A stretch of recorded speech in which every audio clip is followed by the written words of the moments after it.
Alrighty, everybody, welcome back. We are live back on the randomizer for Nepal Marathon. The marathon itself is supporting kids' education in Nepal. The earthquakes and pandemic has definitely taken its toll. This marathon specifically supports kids over in Nepal. We try and get them backpacks, school supplies. We have many people that are over there currently. Some have even popped up in chat to let us know what's going on. All of your donations are going to this cause, which is near and dear to our hearts. With that, we're now going to start up our next run of the night. This run is being run by the Sakura Tsubasa. We've got Sin Pyro here as well, who's going to be doing some commentation on it as well. This is our Link Between Worlds. And we're also going to need that, we're going to need to know the winner of the bid war. I am refreshing as you say that, just to find out, so any last minute bids, you're too late. As it loads, our name will be, wait for it, the runner's choice. Yo, nice. I am sad that we do not have any booty. I'm disappointed. Don't worry. It's my choice, right? So, naturally, I'm gonna rename it, and you won't be able to see it while I rename it because it opens up in a new window. Hang on.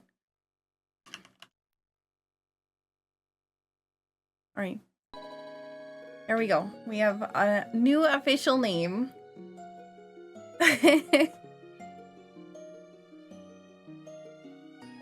So now we have our character, of course, naturally named Save Booty. This is going to be one heck of a run. All right.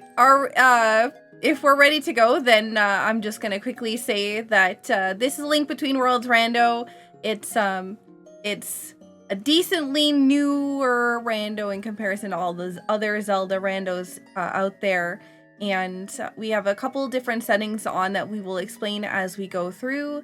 But I'm really excited to run this, and it's going to be a little bit chaotic at the beginning, so I'm going to let Pyro kind of start talking, because there's a lot happening that just I need to concentrate right at the beginning. So we will do the countdown for 3, 2, 1, and begin. Okay, so what's going on here? Well, if you've ever played Link Between Worlds, you know that you buy all your dungeon items from Ravio's shop. Well, Ravio's shop is all randomized into the item pool as well. The first thing that Sakura is going to buy, it's the first thing that you buy from Ravio's shop, if you don't have the money to buy it, is going to be free. So we had a 300 gold rupee there. We got that, so we got 300 rupees for free. That'll allow us to buy most of the rest of what's in here. We picked up the bell because that's our method of fast travel. We got a sword because we need that. I didn't see what the other two items were. They kind of went a little too fast for me. But we got the pouch, which will give us a second item on our hotkeys as well. We picked up we don't have any more money. We picked up a Ravio's bracelet, just like the basic one. Okay, yeah. So Ravio's bracelet. There are two versions of Ravio's bracelet in the randomizer. Technically, in the vanilla game as well. The first one is the one that in the vanilla game Ravio gives you after he saves you, and then the second one allows us to use the game's main mechanic, which is merging into walls, which will allow us access into Lorule, with the dark world of Link Between Worlds. Sakura also went ahead and checked another item that is locked behind. Oh, nice! We got Master Sword. Another item that is locked behind one of the portraits that we need to get, which is Osvaldo's portrait. And from if I saw that correctly, it's a piece of heart. Yeah, that's normally it would be the vanilla sand rod location. So thankfully, we do not need to go for that. Because sometimes it can be, depending upon portrait positions, they can be rather difficult to get. So, we picked up a master sword from the blacksmith. So in the vanilla game, we'd grab a sword from that location, and our mission is to deliver that sword to the graveyard, to Dompe at the graveyard. So I'm getting a lot of rupees. There's an awful lot in this game, and that's going to be really good. We're skipping bottle vendor because we're not buying 100 rupees for 100 rupees.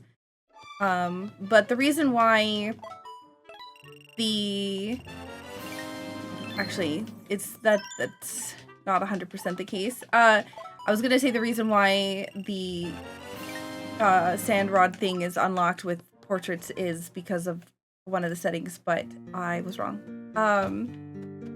Because I think it's just always unlocked via that, even with reverse sage events on. Do you want to talk about reverse sage events while we? Yeah. What she's referring to as far as reverse sage events is if in the vanilla game there are events that you come across the people who will eventually be the sages, like Impa, Irene, Saris, Rosso, etc. Those events, when you have reverse sage events, are locked behind actually finding the sage portraits. So and those events will always have item checks on them regardless.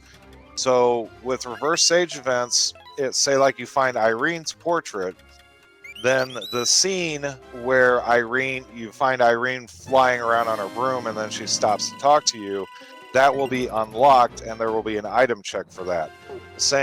I think the biggest one's probably Impa, because that grants you access to Lorule Castle along with the Master Sword. The other one being what is her name? I forget. Orin. Queen Orin, yeah. Yeah. The other one being Orin, because that unlocks the ability that unlocks the scene where you can toss a smooth gem into her pool to get an item check there as well. We picked up a bell at the beginning of the game, and the bell allows us to quick warp around to any of the weather vanes that we've unlocked. So you're going to see me kind of running around to different locations so that I can talk to these sleeping bird statues. And when I wake those up, then I don't have to worry about walking back there again. Sorry, I'm marking things down on my tracker here for these pendants so I know that I don't need to do them later. Hopefully, as long as there's nothing good in there. Oh good, there's a bomb on my face. Well, we can only hope that there is nothing good in them.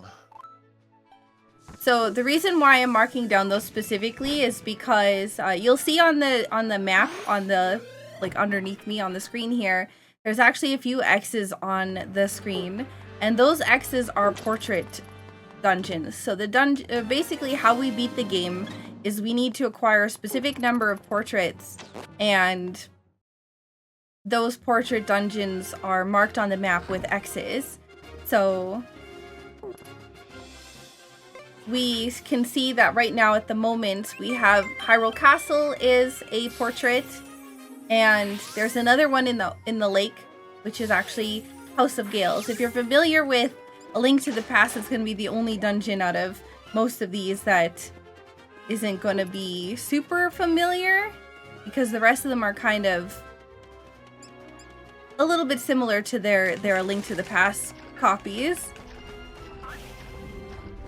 Well, right now, my major item that I'm looking for is going to be a second copy of Ravio's bracelet, and that will allow me to merge into the wall, which is pretty much required for almost everything in the game. We really can't do much without it, so it's always an early check. And that way, you know, we can gain access to dungeons, we can gain access to... We literally can't complete any dungeons without it, so... Ooh, bombs. We've gotten a couple things that already in the game. So bombs is a good one to have. We also got flippers, which is what we're using right now to swim in the lake. And we also picked up something called a scoot fruit from the shop. Now a scoot fruit is good because it does two things. One, it unlocks a check once we get bombs. conveniently, we just got bombs, so... And second of all, it also allows us to quick warp out of the dungeon. In the vanilla game, A Link Between Worlds, you would have to buy a scoot fruit every time you needed to use one. But in the randomizer, they are actually not single-use items. You buy it once, and you get to keep it the whole time. And it's the same thing with the items from Ravio's shop. You don't rent them, you just buy them straight out. So you're not going to have to worry about, you know, returning a heart piece if you happen to die or something in the game. Especially because at the beginning of the game, if you don't happen to get the bell, one of the quickest ways to warp back to Link's house is by using death warps. And it would be really inconvenient if you lost all your items every time that you did that. So we have a couple of checks here. You'll notice also at the same time, we have something called chest size matches contents on as well. And hammer's a nice pull. Yes. So the reason chest size matches contents is good is because any item that is either progression or a nice to have will always show up as a big chest. So keys, progression items, swords, armor, everything like that will show up as a big chest. At the moment, we're still going to be looking at grabbing small chests because we're going to need an awful lot of rupees. So this is the guy that we talked to give the scoot fruit to, but because I said it's not a consumable in this game, we get to keep it. So he gave us an item, and we're going to continue walking around. We're going to try to get this check right there that I just walked by, but the only way to get there is via this hole in the wall. So this is going to be my first ghost check here. Now, these ghosts have hints. This one is telling me that the blacksmith for Lorule has a rupee, which is actually a super good hint because we just got a master ore, and master ore is something that you need to hand in to the blacksmiths in the vanilla game to upgrade your swords. In the rando, you need 2 of them for the blacksmith in Hyrule and 2 more of them for the blacksmith in Lorule, so 4 altogether, in order to I don't think I want to walk all the way back. But yeah, you'd have to have 4 master ore to talk to the blacksmith in Lorule. And thankfully, we don't have to do that. You may also be wondering why I'm constantly cutting those bushes. And the reason is because I need more rupees. There's another check in the game that also requires 888 rupees. And another one that also requires 3,000 rupees. So I'm going to be collecting a lot of rupees until I know for a fact that I don't need them. Yeah, one of the hints we're going to be keeping an eye out for is a hint about the Great Rupee Fairy, well, affectionately, or not affectionately known as the Great Scam Fairy, because in the vanilla game, you turn in 3,000 rupees over a course of time, but in the to get an item. But in a randomizer, it's streamlined to where you can just dump in 3,000 all at the same time to get an item check there. Yep. 9 times out of 10, it's not going to be worth anything, but we got to keep an eye out for it regardless. Yeah, and these hint ghosts are actually really valuable. Things like this, like Lake Hylia is on the path to Argus. So Argus is one of the bosses. It'll always give hints that will say something that is on the path of finishing the game. So when it says Lake Hylia is on the path to Argus, we just got, I believe it was Hammer from Lake Hylia check. Yeah, and, from the Ice Rod and Cave. we also got bombs from a Lake Hylia check. So one of those 2 items will lead to something that is either, well, it's got to be the hook shot because or the merge bracelet because we've already got the other items necessary in order to access that boss. So these little crystals here can be reached with any ranged weapon except for the Master Sword, which sounds really odd being called a ranged weapon, but in this game, it is considered a ranged weapon because of the beam that it throws off. We got another 100 rupees here. And we notice that's a small chest, so I'm probably not going to come back out of my way for that. We're going to activate this. And I like to safety save a lot because I get paranoid that everything is going to break. And during a marathon run, I would hate for that to happen. We're going to leave. This will be our next stop if we can't find anything in the next 2 checks that I'm gonna go, or the next 3 checks that I'm gonna go do. But, in fact, there is a big chest here, so it is potentially useful. We're still looking for that merge bracelet, is the main thing. I'd like to get it before going into... Okay, we got the lamp. That's, different. Ooh! Good hint. Fire Cave Pillar is a very annoying check that requires the hammer on Death Mountain. And thankfully, we know we do not need to do that. So we got the lamp. So instead of going towards Eastern, we're going to go to a different dungeon. So this is a tutorial dungeon, and it will yell at you if you don't have a lamp equipped. And it will yell at you to equip something else. So you'll see it flashing on the bottom of my screen, telling me to select the items button to equip something else, and it will do that until I leave this dungeon. But there's a big chest, and there's my merge bracelet. Perfect. So now we can actually complete Eastern, but the game expects me to have the bow before I go and finish Eastern. So, but we have some skills. I have been known to have some skill in the game, and I'm able to beat it without having the bow.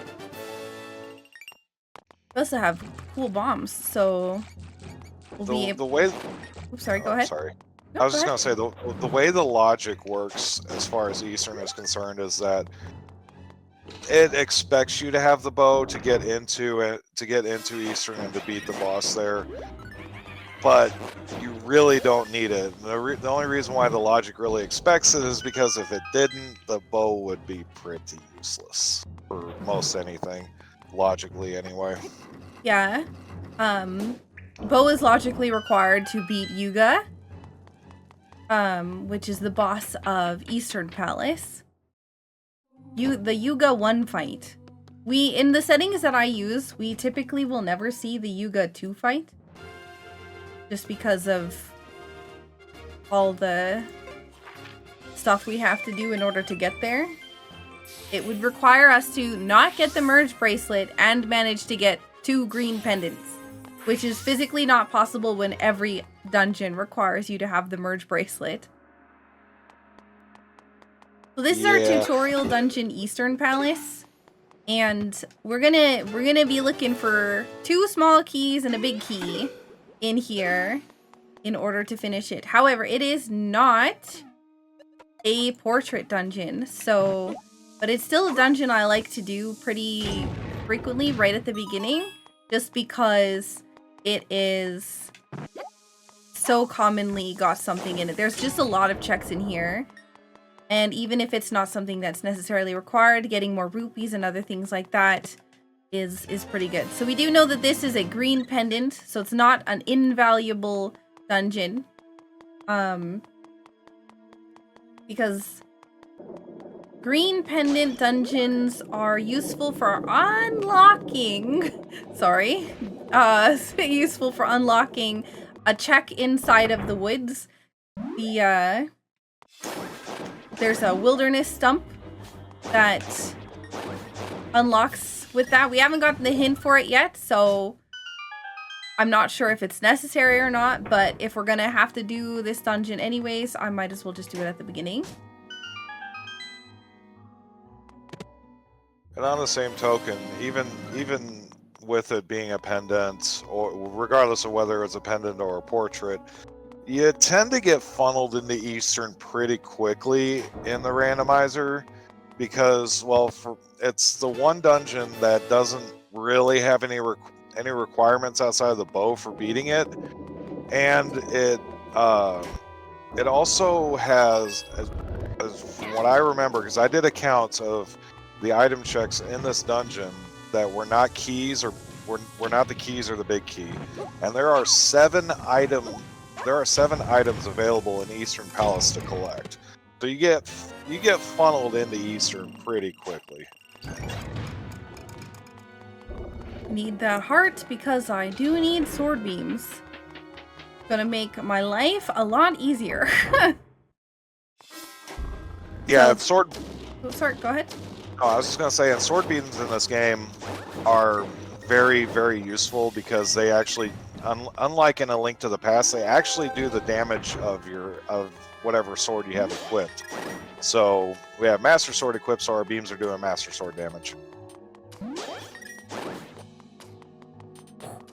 That was a close one.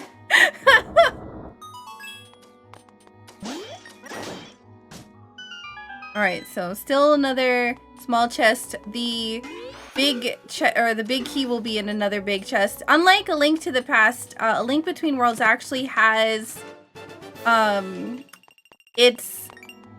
its big chests are openable without a big key, which is why chest size matches contents kind of works really well with this game.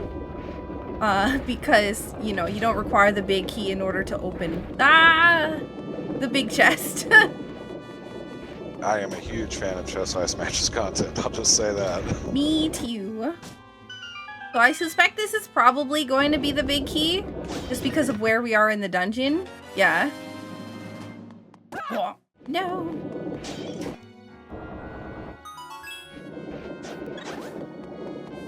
So. Alright. How do I want to do this without ice rod or bow? Guess it's bombs time. Alright, so... Oh. Yeah, Sorry, I'm trying. Oh, I never tried to actually get a bomb up there, honestly. I can do it if I have nice bombs, but I don't think I can do it with regular ones, and I haven't been collecting enough mice to get it. Oh, yeah. I was just gonna say, speaking of mice, there's another setting which I personally like to run, but Saku doesn't run, called nice items. Nice, which is the upgraded items for the items that you buy from Ravio, or the nice items. In the vanilla game, you have to collect a certain amount of mice to get the upgraded versions of the items you buy from Ravio's shop, and that's the setting that Saku is running. She's running the setting where she has to collect mice in order to upgrade her items. Me personally, I run the setting to where the nice items are shuffled into the item pool, mainly because I don't like collecting mice. But it also, the nice item setting also kind of just doubles the chances of you getting Ravio items in your item checks. So this room is typically where you would find the vanilla big key. It's in a big chest on this little ledge here. And you kill the enemies in order to make the chest lower. Hit the switch here. This opens up this one. And we can just go back through the door here. And you have to go up high in order to hit this one. And it swaps this over so that we can go to the boss room. Now you can access that other switch multiple ways. You can access it with ice rod, and a few other things. Those are in logic, so but still this boss technically requires the bow. But we have sword beams. And he will attack or try to attack, and we'll hit him with a sword beam. or we will miss, and he will still get the attack. But basically, all these enemies, they will give us hearts. So when we have Master Sword and Sword Beams, it's not too bad to do this. The wall getting in the way is kind of a problem at the moment. And we just need to stun him with the sword beam, or a bow, or a bomb, or fire rod, or ice rod, or boomerang. Literally any ranged weapon. I think the worst one is the ice rod. The ice rod is... Yeah. Oh, Lord. It's so awful. The ice rod is the worst one that I've ever tried. But it's technically doable, which is the worst kind. So, we get 2 items from defeating Yuga. And typically in these dungeons, once you beat the boss, then the portrait or the pendant would fall directly in front of you. But this is a tutorial dungeon. And so this is where you actually get the merge bracelet. So it's teaching you, hey, look, you can merge through cracks in the wall and then kind of wander around outside against the wall. And then it's kind of like going through the different things that you can do with the merge bracelet. So here it's saying, hey, your platform's disappearing. Why not merge with the wall so that you can avoid falling? And then this section is, hey, you have nowhere to go? Why not merge with the wall? So you too can in fact cross the barriers. So this last chest here is going to give us our final item for this dungeon. And we are going to leave without grabbing that pendant for now. And the reason we're going to leave is because once we touch that pendant, it will warp us out of this zone. And I have things I need to do here before we do that. So most of it is grabbing more rupees. There are a lot of rupees in this game because you really need them. Yeah. With the rental system and you potentially dying, you know, being able to get more easily is very nice. Now, you may notice that I just skipped a chest in there. So that's what's known as a treasure dungeon. Typically, they're kind of like little tutorial areas where it teaches you different things that you can do with an item. That one's the merge tutorial dungeon. And even though we've already gone through a merge tutorial dungeon, which was literally Eastern Palace, we don't really need the other one. If it's just a small chest. So we got a hint there that said a bug net is in the Thieves Hideout big chest. Ooh, that is a good hint. Lorule Field Treasure Dungeon has Piece of Heart. That is a boots locked item. And none of the dungeons require boots specifically, so that means that we're not going to be hunting down boots at all. Which also could mean that we just don't get them. Which would be really sad because they're very nice for movement. You know, in all the seeds that I've run of A Link Between Worlds, I really wish I could get that hint because I despise that check. I used to. I've gotten really decently good at it now. So there is one more thing I want to do before we go back and pick up our pendant. And normally by the time that I come here, I don't actually have bombs. So being able to go through here is pretty nice.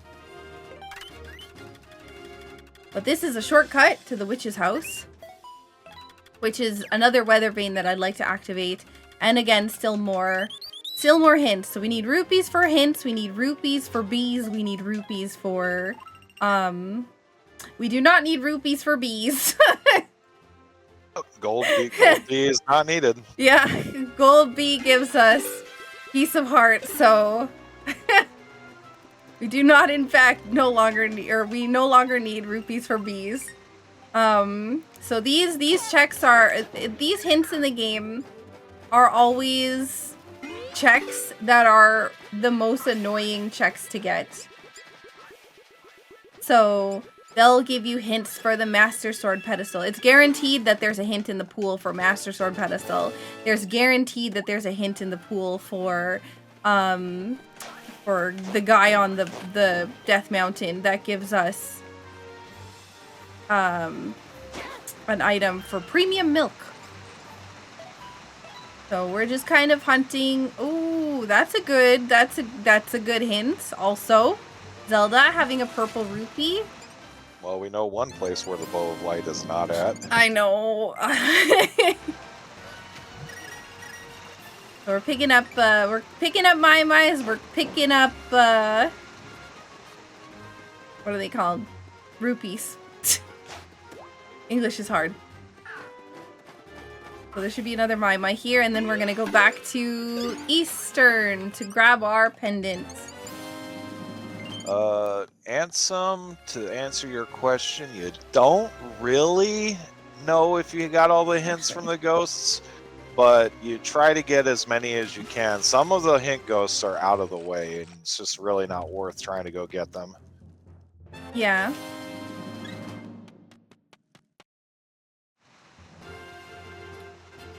Yeah, there's a few that are... Oops, sorry, go ahead.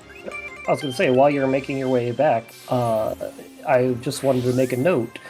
During the run, Link does become a rich guy, and I'm pitching this to chat as well. I already made sure Sakura knew that for every single silver and gold rupee that she collects during this marathon, I'm donating to charity. For every silver, I'm donating $5. For every gold, I'm going to be donating 10. Chat, if you want to match me or do your own version of it, go ahead, but I am keeping track of this, and at the end of the run, I'll let you know. We're back here again. Hooray! That's what happens when you grab the item from Eastern. It'll take you directly to the palace. So, ooh, Graveyard is on the path to Darkstair. That is not a very useful hint at the moment, but it could be. Because Graveyard, we got, the Merge Bracelet. We also got the lamp. So there's too many things that we found here already that could potentially be required. I think this is going to be the first time that I actually warp into Lorule.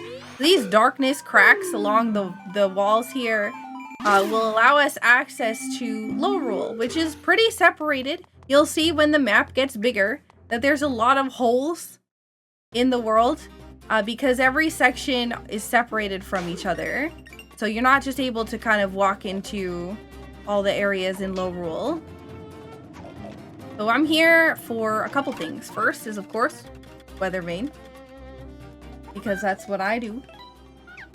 And then the second is there's 2 checks in Lorule and some ghosts. So we're going to talk to them.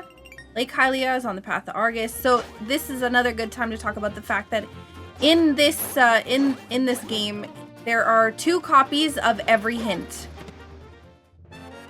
So we just found the hint, or both copies of the hint about Argus. So if we happen to find another hint that says something is on the path to Argus, that means there's 2 items there.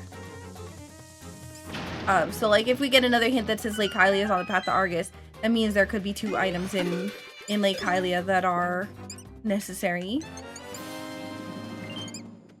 That's also good to keep in mind. I didn't see how many Mai-Mais I have. So correct me if I'm wrong, but Graveyard refers to, I think Graveyard refers to Lorule. And Hyrule. Does it refer to, okay. Yeah, it refers to both of them. It's really, it's the one thing that always throws me off because, yeah, it refers to technically both of them. Okay.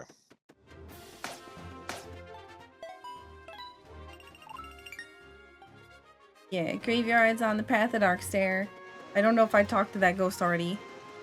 But that may be a second copy of that one already. We're actually doing pretty good for items right now. Smile chest. Alright, well, we'll do this one anyways. So this is the bomb trial. And naturally, I did not get both of them. There we go. So you may also notice I do not have an inventory, nor do I have magic. Instead, I have this weird purple bar on the right-hand side of my screen, or left-hand side of my screen. And that is actually my stamina gauge. And every now and then I'll pick up these little pots and other things that will help refill my stamina gauge.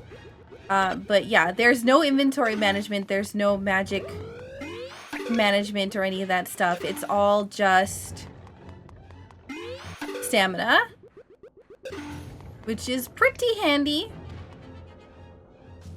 So this is basically teaching you how you can use bombs to blow up switches on moving platforms, and then that's pretty much it. Even though it's the bomb trial, I literally just fell off the edge. Even though it's the bomb trial, it's not really, like, I think it uses bombs once. And that's it. The rest is merge. Everything in this game is pretty much merge. Yeah, as far as the stamina is concerned, there is an upgrade in the game that doubles your stamina bar. There is one check in the game that requires double stamina, and it is in one of our required dungeons as well, in Ice Ruins. I have actually not even paid attention yet to what our required dungeons are. I assume that I haven't looked at the Lorule map, but I assume that any hint that gives us a path to a boss is where we have to go. Yep. You are correct. And also, we did get the hints on what all the pendants are anyways. So, Tower of Hera, Eastern Palace, Palace of Darkness, and Thieves Hideout are all pendants. So everything else is portraits. Oh, boo. We don't get to see one of my favorite bosses. We don't get to see either of my favorite bosses. Gemasaur.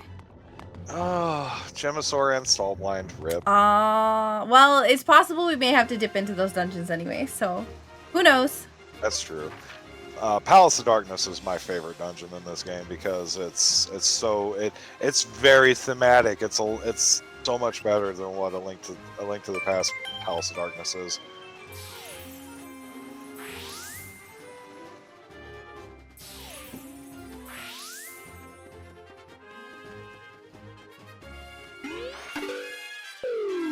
I have no idea where I'm going. I was like, oh, I need to go to Lorule, and then I started walking the other way.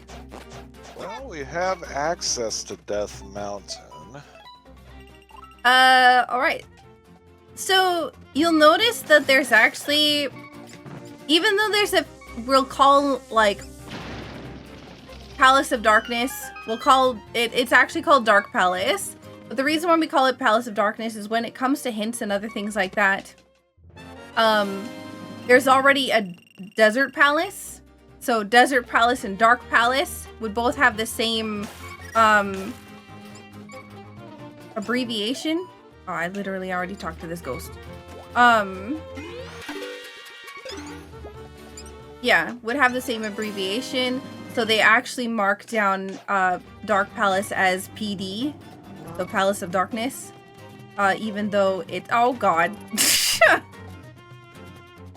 even though, yeah, but we also have the same problem with Tower of Hera and Thieves Hideout, which is the Thieves Town in A Link to the Past. Look, we can go be Eastern Palace.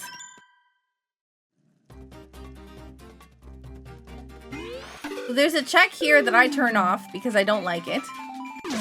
But I always come back here to get this, to get health. Because because I'm always dying by the time I get here. And when you die in this game, you go all the way back to Link's house in in Hyrule. So even if I am somewhere completely different. I'll tell you what, enemies in this game do a lot of damage, and especially the last boss, Ganon. He is very dangerous. It is very easy to die to him. Yep. So again, we're still looking for more hints. Big chest in Thieves Hideout. So that you see how it's T''S there? That means that it's Thieves Hideout. Which is funny because I would consider, like, it wouldn't make sense for it to be Tower of Hera that has the abbreviation or the apostrophe there as, like, to mark the O. But no, that's not how it is. All right. So we have Thieves Hideout here, which has a password. Password, of course, is 23 is number 1. Throwback to Ocarina of Time. And I'm just gonna mark all of these as portraits. All right, look in. That's a small chest. That's so many small chests. But heart containers are very nice because right now we're very squishy. All right, is that a small chest? Yeah, it is. Oh my goodness. There's nothing good in this dungeon yet. Big chest. Here we go. Oh, this is going to be small key. Key. Yeah. We needed a small key in order to... We need a small key in order to let out the thief girl. Of course, naturally, it wouldn't be thieves without an escort quest. So... our escort today is the thief girl, and we're not going to be saving her unless we get stuck. At the moment, I'm just here to get some early checks to see if there's anything good for items. That is one nice thing about not having to do Thieves Hideout, about not being required to do Thieves Hideout is, I love Thieves Hideout. I do not like the escort. It's not bad when you have some of the quality of life upgrades like Great Spin and like a upgraded sword. But she's so slow. She can't run. She can't run. She can't even swim. Yep. It's like the joke of Thief Girl is the only thing she's good at stealing is the fun out of this dungeon. Compass. So compass, of course, will show all the items that are in the dungeon on the map that you see on the bottom of my screen here. And this is actually a good place to talk about progressive gated enemies. So, yep, go ahead. Yeah. In specific dungeons, I know this one in particular and Skullwoods, off the top of my head, both have these enemies that can help you advance in the dungeon. Like that enemy that you just saw there is called a Bob, B-A-W-B, I believe. And what it does is if you come in here and you don't have the bombs, that allows you to it allows you to progress through the dungeon even if you don't have bombs, because it'll function as a bomb. The other one that I know of off the top of my head is there is a Wallmaster in Skullwoods that functions in a similar manner to where it'll break certain parts of the floor if you don't have bombs or hammer. Those are the ones that I remember off the top of my head. The other one is Swamp Palace. Swamp Palace has bombs on the first floor. Yeah, see, I don't run. I must say I used to not run progressive gated enemies because I didn't understand it. To be honest, I didn't understand what it was until I saw like the differences between between my dungeons and Sakura's dungeons, and I was like, wait a minute. I was like, now I run with progressive gated enemies on because it's easier, honestly. These are red Igors in this game. They do not require anything to hit except for a sword. I mean, they don't even require a sword. You just need to hit them with something. So it took me, as somebody who played The Link to the Past a lot, it took me a long time to not get in the habit of, you know, immediately needing to swap the bow kind of thing. Mernco, the Ice Palace Bomb Tossers. Yes. Those guys are not a part of progressive gated because those, well, I mean, they really don't block anything, but they are annoying. They actually, there is one place where there is one missing. Oh, is there? Yeah, it is. There is, you know, that thing you have to throw a bomb at 4 switches in order to. Yeah, that is one. Okay, I did not know that. The things I learn when I run progressive gated enemies off. Knuckle Master. Wait, Lost Woods region? Interesting. I completely missed that hint. Lost Woods region is on the path to Knuckle Master. Ooh. Interesting. I'm trying to remember. The only thing for Skull Woods that is quote I unquote didn't actually read required that. is the lamp. That's interesting. Yeah, but we got lamp from. Yeah, no, it's right. That is a good hint. We got lamp from the chest that was we got a lamp from a chest that was surrounded by pegs. We got hammer in Ice Rod Cave, and we got bombs from got bombs from the bird lover, and thus we needed flippers, which was, I believe, from yeah. Now that is a hint. For lamp. Yeah. So we're gonna have to go into Dark Palace, which I kind of already figured out because,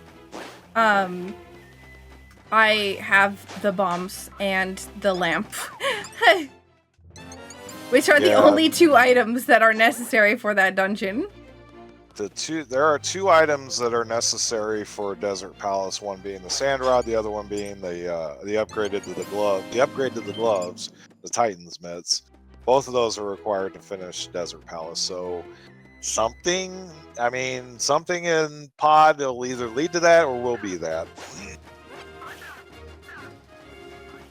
All right. Oh, I missed. Now I'm hit by 15 birds. So we're also grabbing all of these random monster parts, not intentionally, but just because we have all these, what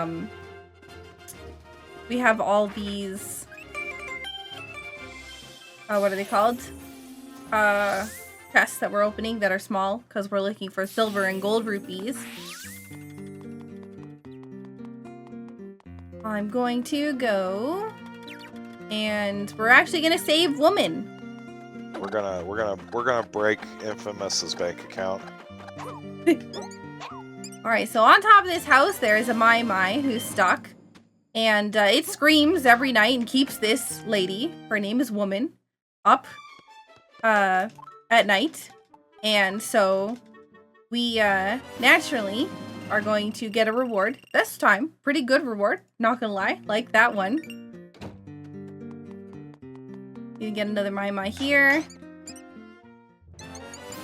Yeah, even in the hints, if you get a hint for that check, her name is Woman. Yep. Even in the hints. Misery Mire Ledge has monster guts, which is another annoying check that I'm very glad we don't have to do. A very nice hint.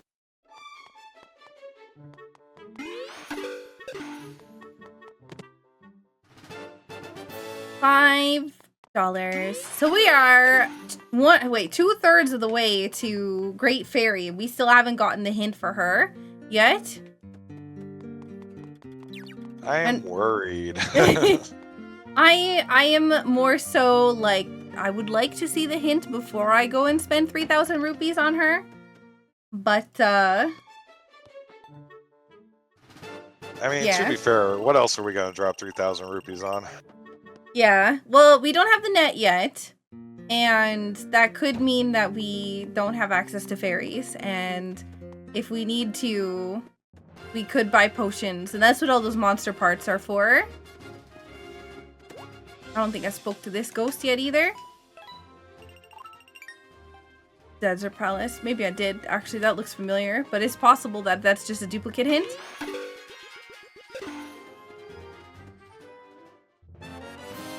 More silver rupees.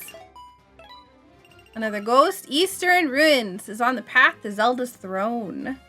Interesting. Now I need to remember what I found in Eastern Ruins. You found the power glove. Ugh. Alright. I talked to B guy, right? Yeah. Did I just abandon B guy? I think you talked to B guy. I'm concerned. I'm God. I'm concerned too. I don't remember.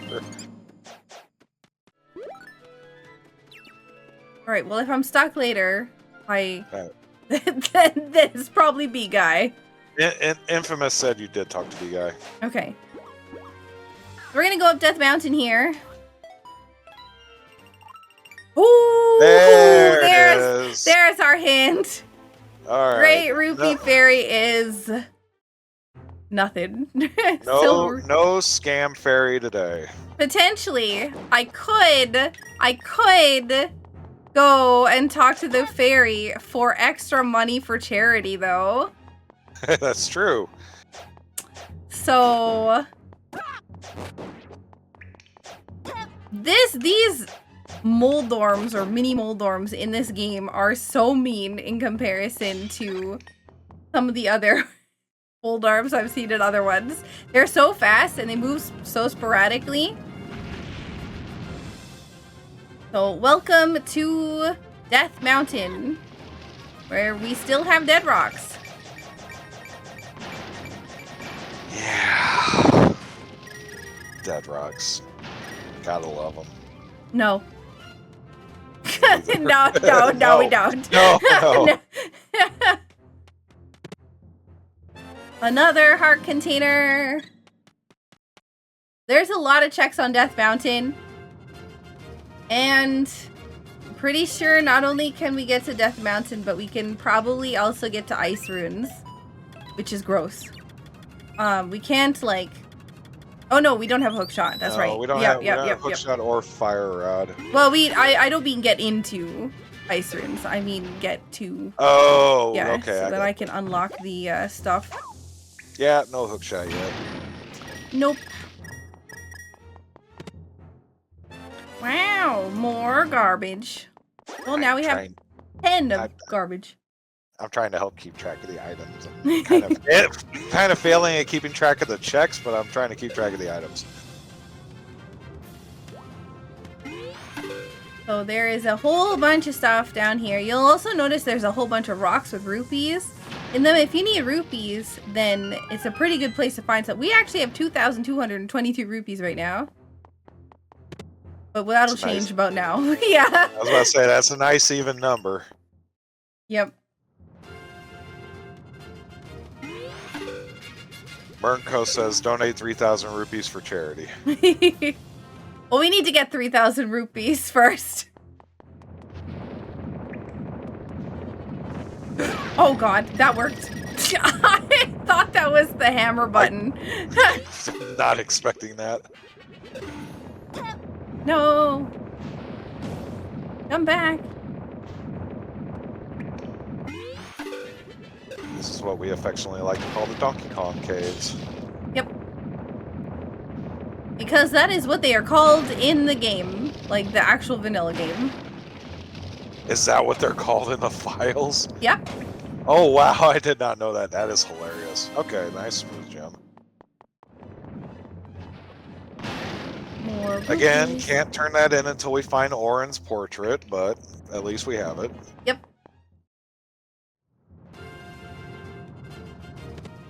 Alright, I skipped this. I skipped this my last time because I didn't do it correctly. So I have to make sure I line up properly. So I normally go for 20 to 30 my depending upon what dungeons are required. So if Turtle Rock is a portrait dungeon, then I will go for 10 for Turtle Rock's item, which is Ice Rod. If Ice Ruins is a portrait dungeon, then I will get 10 for Fire Rod. And if I have to go into Dark Palace, I will also get 10 for bombs. So we're gonna get 30, and then we're not gonna be looking for any more Mai-Mais. But it's gonna be a little bit more challenging to start looking for more because we do need... That was not worth... We do need, what's it called? Boots for a lot of them. Yeah, and even just for like having the nice ice rod for Turtle Rock makes traversal through that dungeon so much easier. Yeah. Talk to the ghost. B guy number 2. Well, we got that hint again. One of the other hints I would like to find before we get like too into the seed is Premium Milkman. But I haven't seen their hint either. See, we just had to climb up Death Mountain to find our Great Ruby Fairy hints. I'm also able to get Tower of Hera complete, and I'm concerned about that at the moment because that's 2 green pendants that are very easily accessible, which means Wildlife Stump may have something on it. Yeah. Alright, so instead of going all the way here, we're going to go to Skullwoods area. Because Skullwoods is in fact a portrait dungeon. And this should be our first portrait.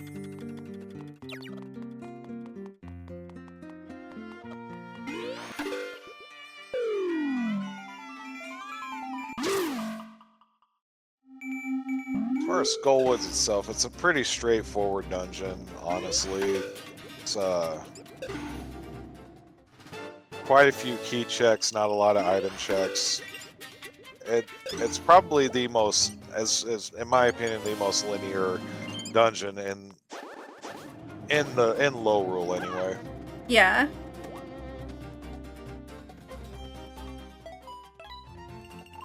Master Sword Pedestal has a red rupee. Ped is dead, rip. Ped is in fact dead. Thank goodness. I've had way too many Ped seeds recently. So I am in fact glad, because I just did a pedestal seed the other day. I have yet to see a Ped required seed. It's actually, you can't even read the pedestal because you can't get to it until you have it unlocked. There's just, you walk into the Lost Woods and you're just lost until you've met the requirements to get it. Infamous wants to know if he's allowed to be sad about Ped being dead. No. Denied Infamous. I'm just kidding.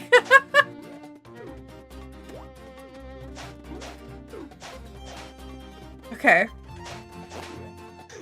Well, could have gotten those hearts. I'm gonna get slapped a lot inside of Skullwoods, and I'm not. That's no pun intended. And, you know, because you'll see. Yes, yeah.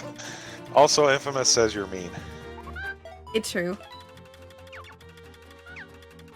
Yeah, Skullwoods, like I said, is pretty linear, but yeah, it's still kind of based on the same principle as, well, not the same principle, but the same kind of style, I want to say, that the Skullwoods in A Link to the Past is, where you'll exit out, come back in in a different area, but not quite as many exits and entrances as what A Link to the Past has.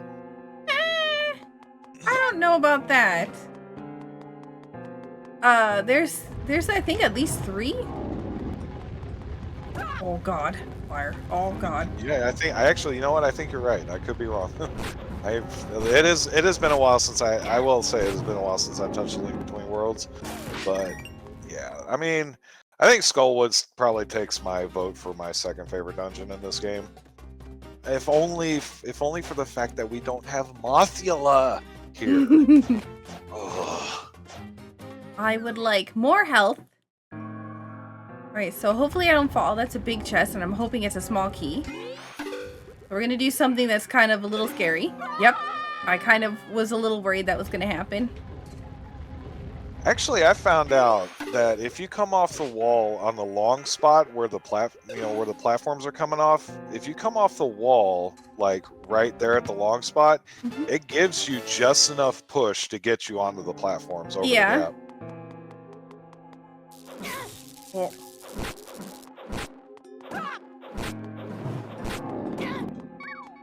Scary. This is a dangerous room. Yes. I would like one of these. Okay, thanks. I was like, I would like one of these to have hearts, please. Nope, both. Okay. So we actually were really lucky to get a small key in the big chest that we had there, because this dungeon has an awful lot of small keys in it, but if that happened to not be one, then unfortunately I'd have to do that. Ooh, nice. Okay. I'd have to do,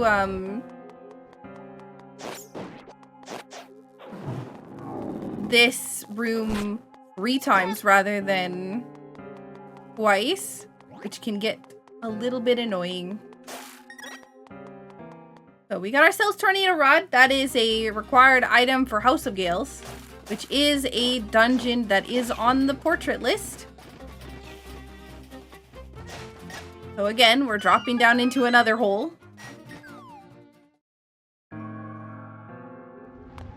And this is the room that you can use the hand to break open these slots in the ground.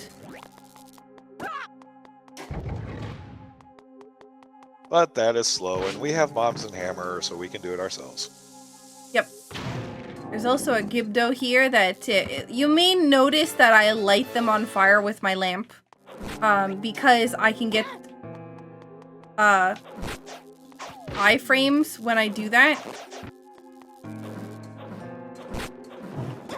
To walk through them, except for there's a bunch of other enemies in this room that makes that rather challenging. This is scary.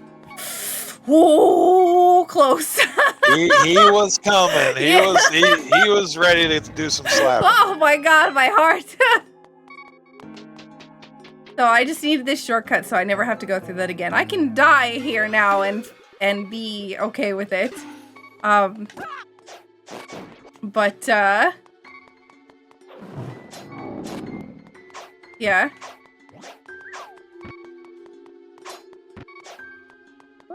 No touchy. Okay, so we're gonna get rid of him for a sec. Oh god, how are you still alive? We're gonna get rid of the hand for a little bit. The only way to get rid of him is to kill him, and then we're going to go and navigate across this fancy bridge that we just built. We're gonna skip that because I have full confidence in my ability to not die.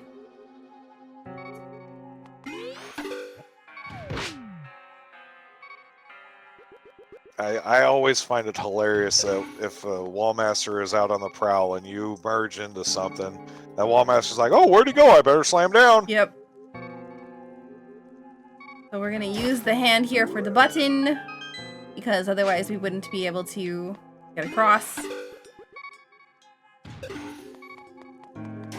Hit this one because it's quick.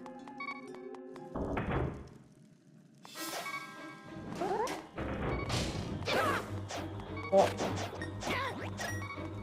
I said all the nice things about not dying, and then I got slapped in the face by a Moldorm.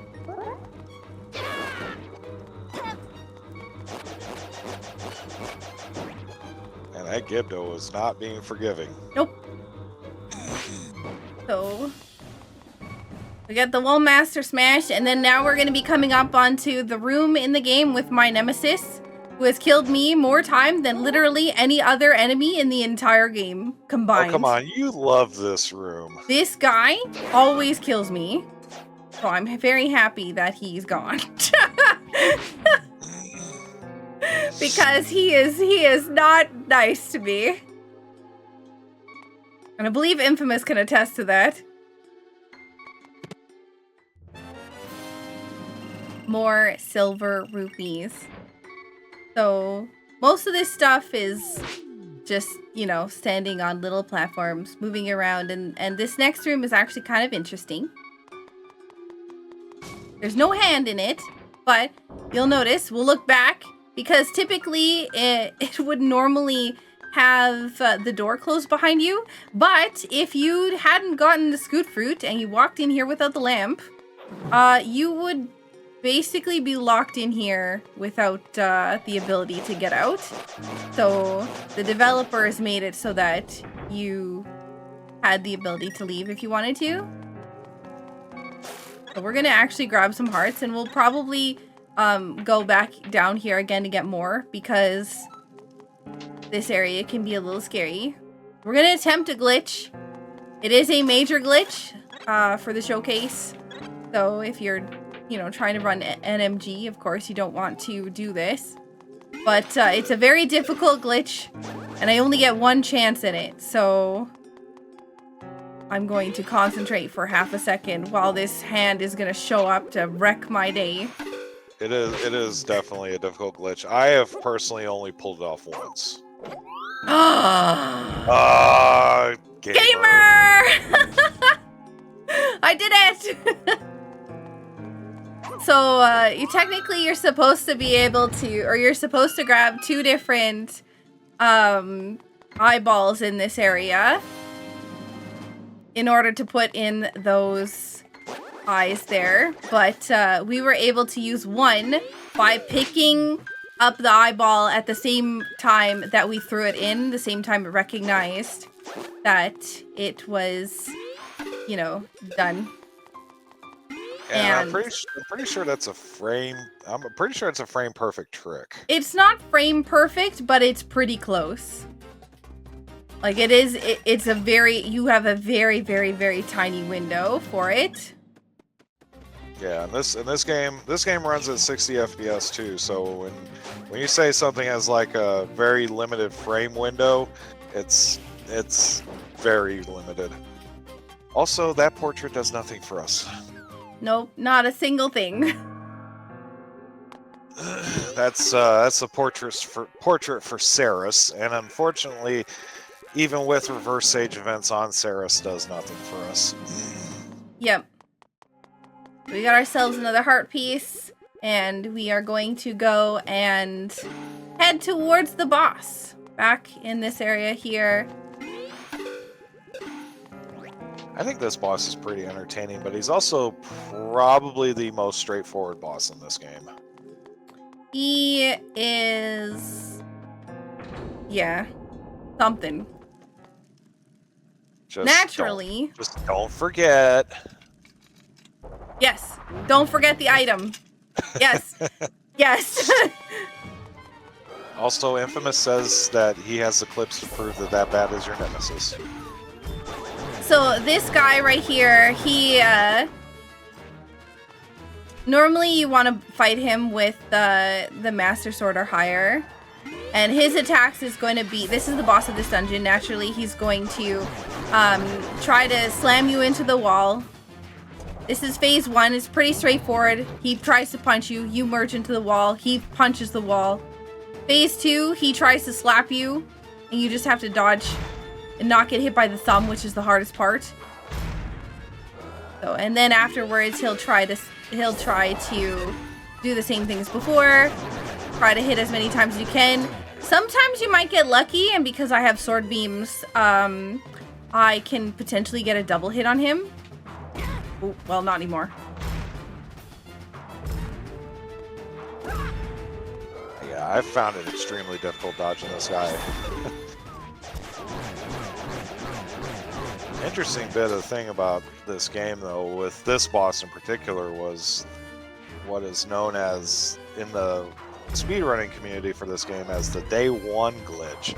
This boss, there's a skip discovered for this boss within the first 24 hours of this game being released, and it's a very interesting glitch. I've only pulled it off once, but it requires a tornado rod, and basically just using the tornado rod to get damage boosted through the wall so you could go grab the painting. I was hoping to get full damage or full health before the end of this boss, but I did not because I came out of the wall and got slapped because I didn't know how soon he was going to move. Alright, don't forget the item. Don't forget the item. Don't forget the item. The main thing here. Don't forget the heart. Probably not a heart. The compass. Don't care. Still want it. It's always nothing until you skip it. Yes. Oh my god. And then it's the fire rod.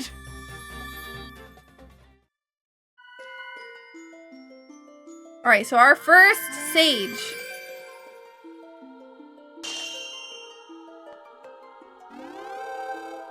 Which again is our most useless sage. Yep.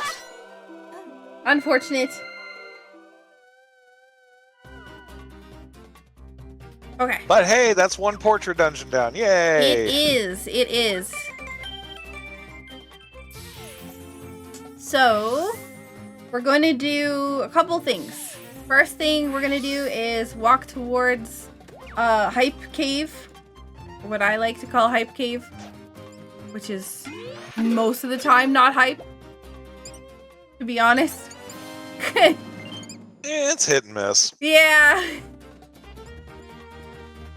But we all know that the true hype cave is further up north. So it's looking like it's not a hype cave. 1 silver rupee and ooh, I lied. Never mind. Oh, that is good. Yeah. So that's the super lamp. That is my highest damaging item that I currently have in my inventory. It does as much as Gold Sword. Dark Ruins is on the path to Grynex. We have Dark Palace and Dark Ruins also on the path to stuff. Irene has Master Ore. Interesting. Okay. Well, yay. Huh. That's an interesting hint about Dark Ruins. Yeah. So we're gonna go, that's where we're gonna go next.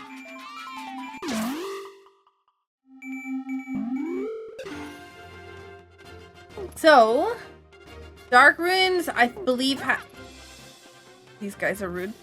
They always hit me. Okay, I think I already got that hint, but I was gonna make sure. We got money to burn. Yeah.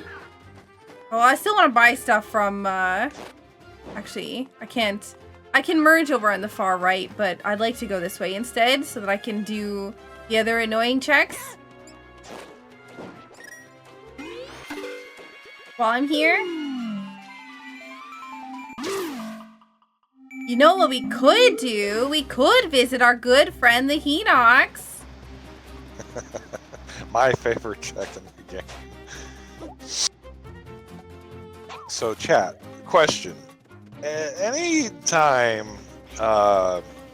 if you've ever played Legend of Zelda games, any Legend of Zelda game, think back. Have you ever known Link to be a bully?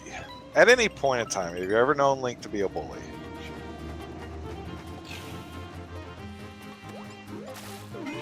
Oh, another my. I can take a few examples like destruction of property and a few other miscellaneous things. Just breaking and entering. Suddenly appearing in some poor woman's closet. Yes, the stylish woman. So, a fun fact, there's a warp point we have in Kakariko, which is through a lady's wardrobe. And, when you start off in there, like when you start off in the game, ooh, hook shot. There's a hook shot. Wait. Oh my god. Oh, wow. So, wait, was Really? that 2 silver rupees, a hook shot, and a fire rod? I think so. And the ice rod! Wow! Oh my god! Okay, there's the Dark Ruins path to Grynix right there. Yeah! And Give me back my rupees! oh my gosh, I don't think I've ever seen this. I don't think I've seen this that stacked in so long. That was 3 whole dungeons completely unlocked there. Yes.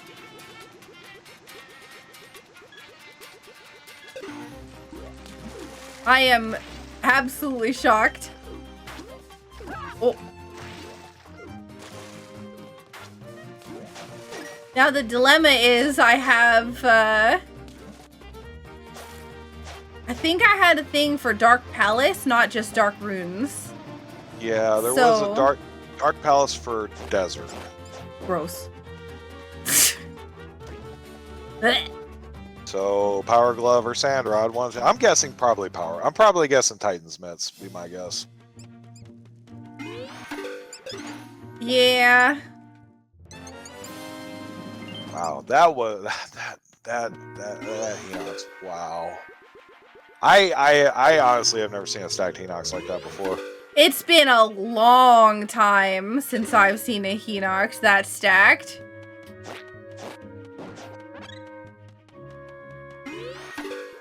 So, I do also want to mention that we still don't have Ice Runes fully unlocked because we may need the Stamina Scroll, which is currently not something that we have found. That is true, but that's like what, one in like however many checks are in us. You can see my reaction. Oh my gosh, I almost walked right off the ledge into that beam. So this is a stealth area. We basically have to go through here without getting spotted. Thankfully, if you're on a different layer, they can't see you. So the people that are above us, they can't see us. And they're also incapable of distinguishing you from the wall. So if you use the wall, they don't notice you. It's only a 1 in 16 chance that you need the Stamina Scroll for Ice Ruins. What are the odds? Oh boy. You've jinxed it. Rosso has a silver rupee, so that's both Rosso's checks. Garbage. Those are nice checks to get. So we do not need anything from the red portrait.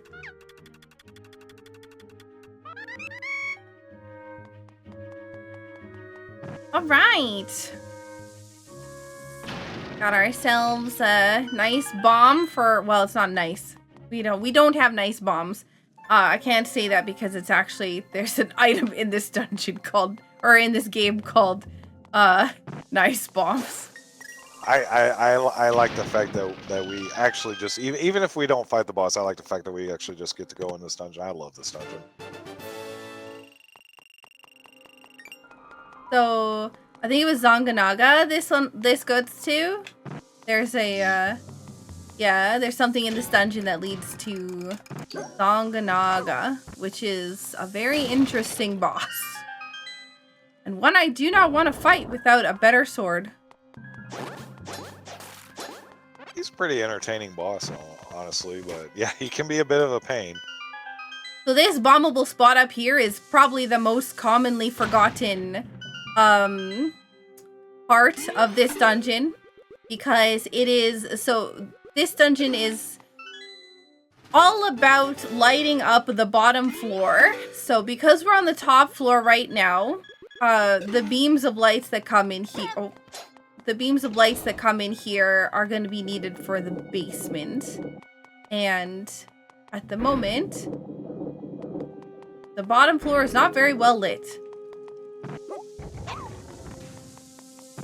So we're having to bring ourselves all the way to the bottom, which requires a whole lot of small keys. A lot of these Lorule dungeons have a lot of small keys in them. Even though they have a lot of chests, most of them are going to always be small keys. Early boss key? Yep. We blew up that wall so that we can go in there later, because we need to.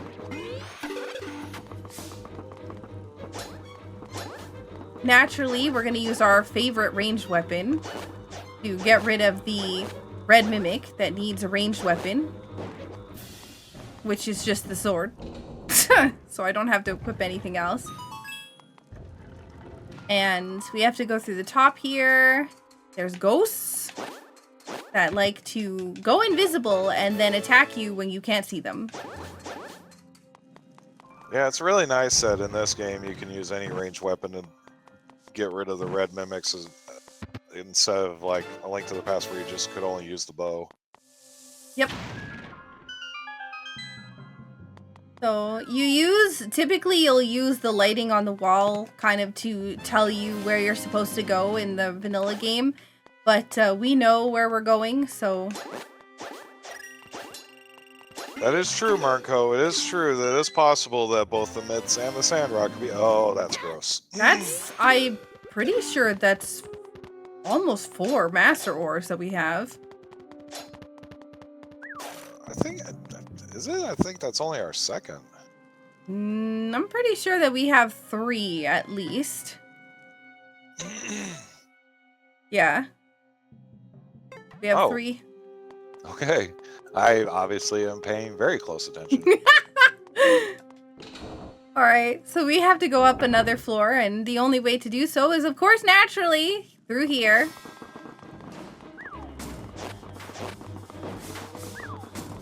Oh gosh, you.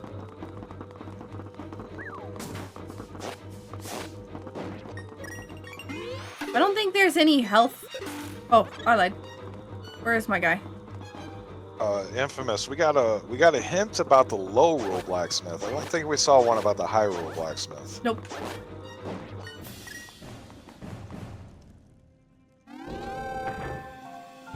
And we didn't get Irene's because we haven't saved Irene yet. Yeah, we got Ceres's.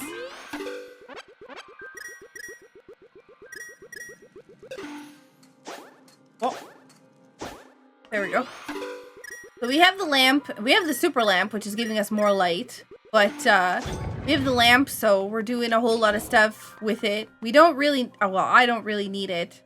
But it does make some things easier to spot.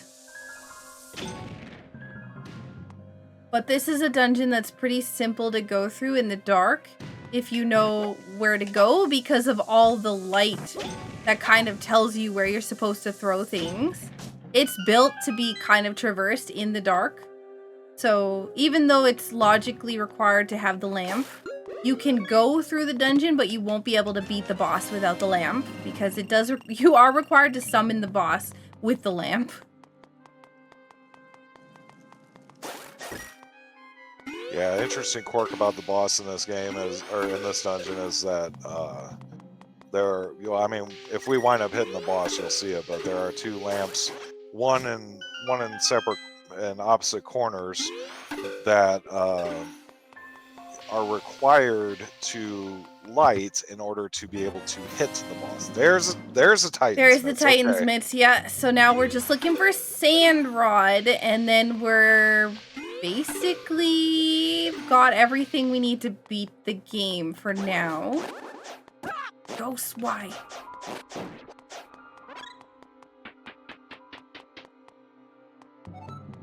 So we need to get a small key, and there's only one place that we can, which is right here. Which I think is also the vanilla small key. Yeah. Also, another thing to note, you'll see a lot of freestanding items.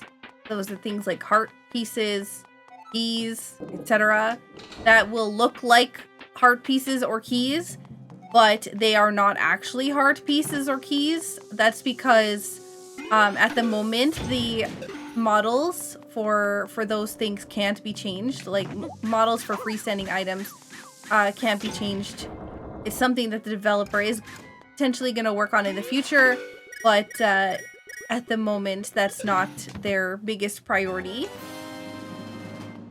Blue mail, thank goodness. Now we can stop getting slapped in the face for almost all of our health. I know you're here, ghost. Yeah, the developer for this randomizer, Rick with an H, fantastic guy. He's done a lot of. He's like, I think he's like the second or third developer on this. I Yeah. can't remember. But he's done a lot of great work on this, and he's got a lot of other stuff he wants to do coming down the pipe as well. But yeah, I mean, he's absolutely wonderful guy. I really like Rick. Yeah. We've got those lit up, those 2 eyeballs that we were missing before.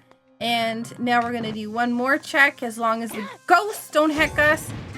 No, I missed it. We got hecked by the ghost.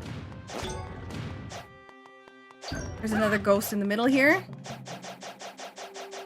But he's invisible.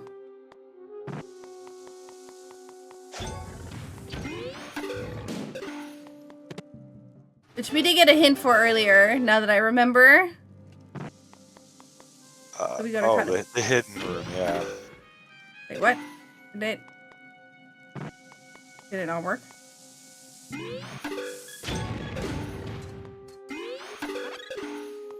Alright. Now we're basically just gonna walk across here. And there's one more check before we have to fight the boss. Which is right here. B badge. Okay. Not useless. No, I mean, we won't get attacked by bees anymore. So, oops. Trying to avoid that guy. Walked too far up. Yeah, it's a shame that there isn't a pit badge that prevents us from falling into the pit.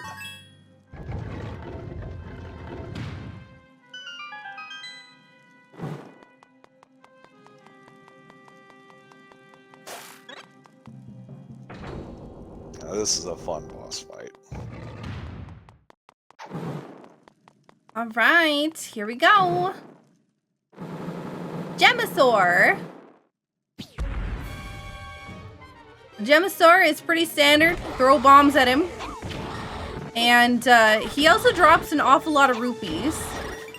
Which is nice, because we would like that.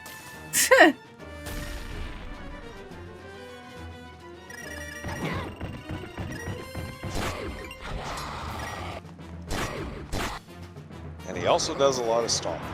And he's also he gets very mad easily.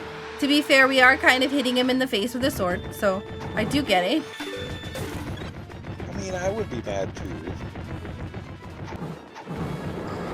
So we're gonna try to dodge him while hitting him in the face, which is actually rather difficult to do because he intentionally walks into you.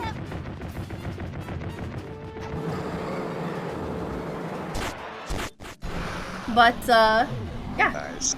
GG for that. It's another pendant. So far it's looking like all we had to come in here for were the Titan's mitts.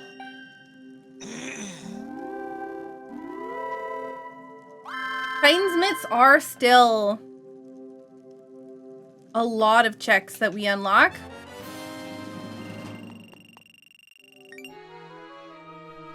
We got our Pendant of Wisdom, but I'm pretty sure we can clear a whole heckin' lot of dungeons now. I would like to actually go and upgrade my Ice Rod, and I would like to upgrade my bombs. I would like to upgrade my Fire Rod, but I'm not at the point where I can do so. I don't think I have enough Mime Ice.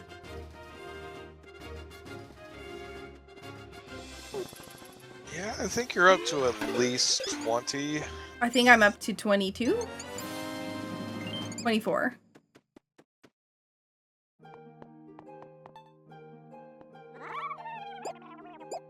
Alright, so we're gonna see something really weird with the text and the images here.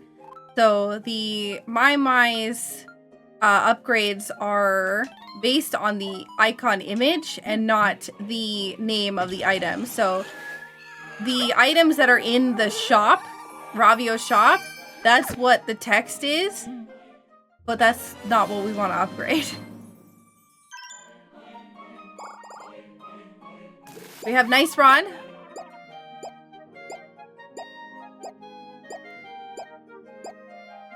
And we're gonna get bombs. Especially if we have to go to, ice runes. So these bombs do more damage and are wider radius.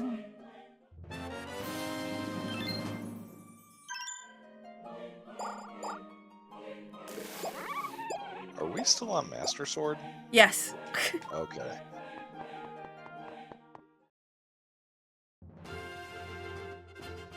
Okay, go back into Lorule. Then we're going to Swamp Palace, which is my favorite dungeon. So plan is currently hope for finding Impa's portrait. And I'm trying to figure out, I don't imagine that Impa's portrait is going to be desert. Because of the hint we got earlier with Zelda's item, or Zelda being on the, or I don't remember. Zelda's throne being on the path of something. I don't remember what the thing was. Yeah, I don't remember either. It's been a while. It's been a while, yeah.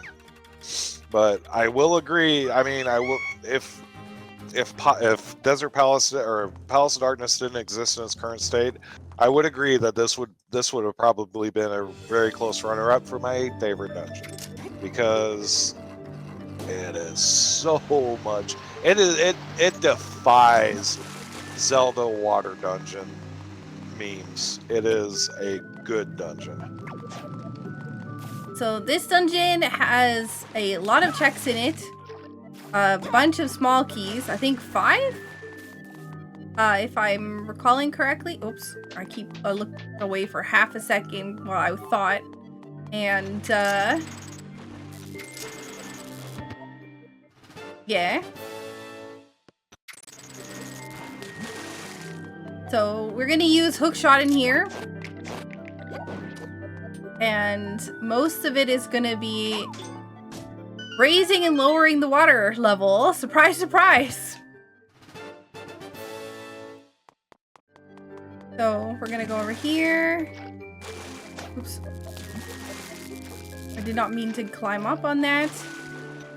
So by going into that room that we just did, we actually managed to reset the raft so that we could, instead of having to navigate around to that location, there we go.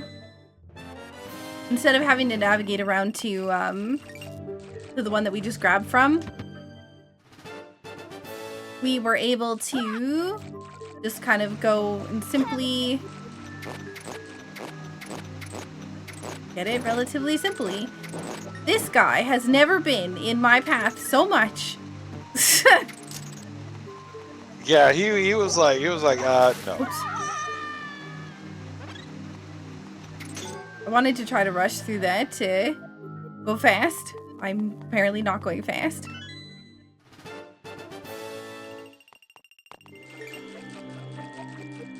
Hashtag just Saku things.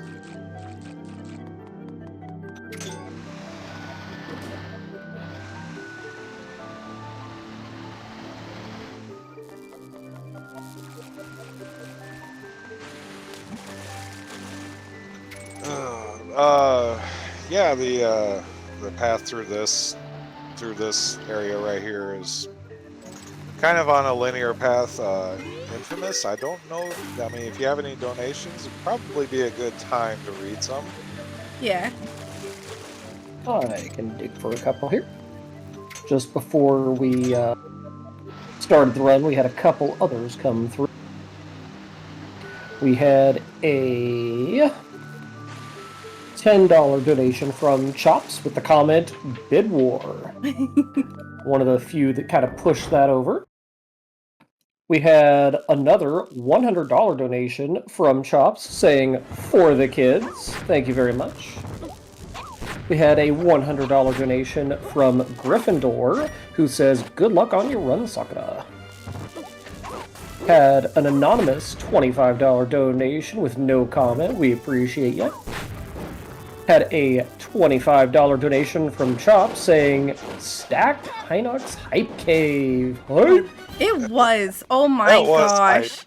I like I said, I haven't seen a stacked cave that for a very long time.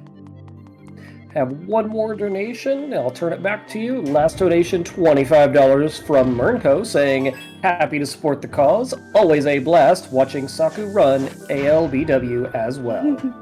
Thank you very much for all your donations going to a great cause. So this level here, now that we're finally at the point where we're making progress on this dungeon, this area here is the main kind of area where we're going to be lowering and raising the water to navigate. So this is the bottom floor. It's not going to help us right now, but it will allow us to access two different rooms that have the main water level raising burn things. I don't even know what they're called. And I don't know either. yeah, switches? They're not really switches. I mean, I guess they could be switches. Oh gosh, I did not mean to do that. That awkward moment when you get your buttons mixed up. So we kind of play Bring Around the Rosie with this this guy here. He's a little mean. He tries to BMOS us. Hit the buttons. We open the door. We're gonna get rid of a lot of these enemies because they will get in our way and they will hurt. So typically I will remove them from the room. If they fall in the water, they will just die. Valves, thank you, Empty. There's a big chest here. I suspect it's probably going to be another small key because we are lacking in those right now.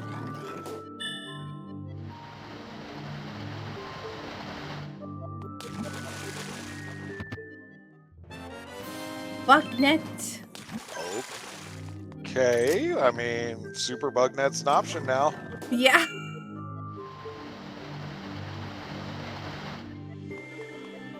So now we've brought the main floor water level up to this point. So that's a small chest. I do not care about that.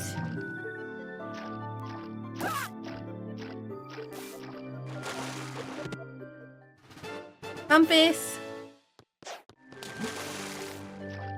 The compass, of course, naturally will show all of the remaining checks in this dungeon.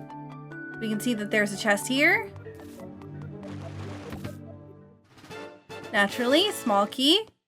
That should be our last small key. Sorry, go ahead. I was just going to say one of the nice things about this dungeon is you don't technically need all the small keys to complete it because you can just go back on the path that you just came through to get to the central area on the top. Yep. Or on the bottom, I'm sorry. So now we bring the water all the way to the top. We can access this room. And this one has a little mini fight. We did kind of skip and gloss over the fact that we had a mini boss, but the mini boss was kind of just a big version of a regular boss or a regular enemy. So it was just, if you're familiar with the big jellyfish guy, or if you're familiar with jellyfish in this game, if you hit them while they're electric, they will zap you. And so we were using bombs and other miscellaneous tools in order to avoid actually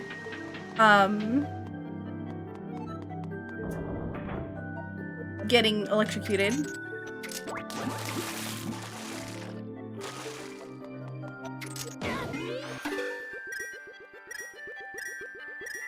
I think this is the first time that I've ever done a marathon run where I've actually been able to showcase Swamp Palace.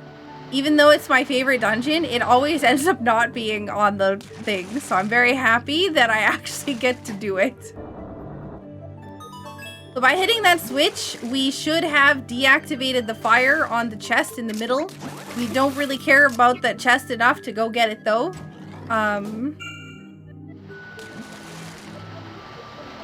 So we're going to probably skip it.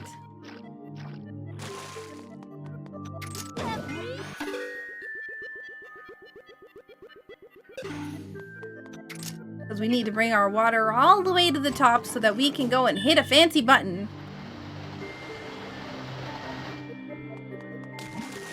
Gotta go hit that fancy button, which will just lower it back down. Yep. So we're gonna activate the steps. I will raise up here so that we have access to the front door. We could do this, and I'm going to just because it could be a silver rupee.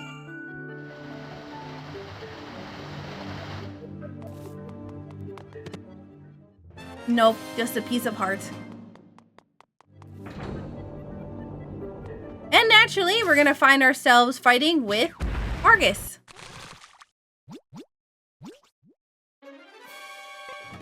This Argus fight is fun. Oh my goodness.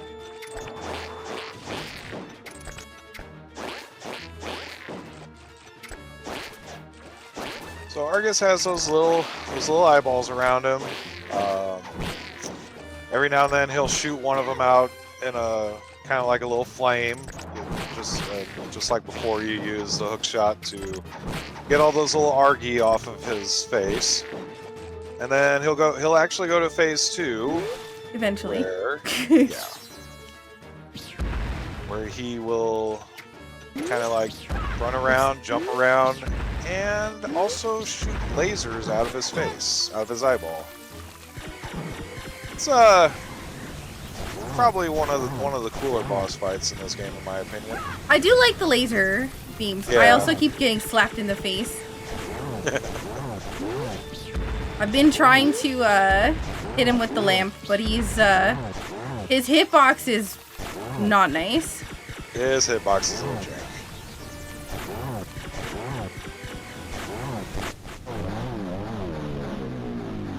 And there's Argus down.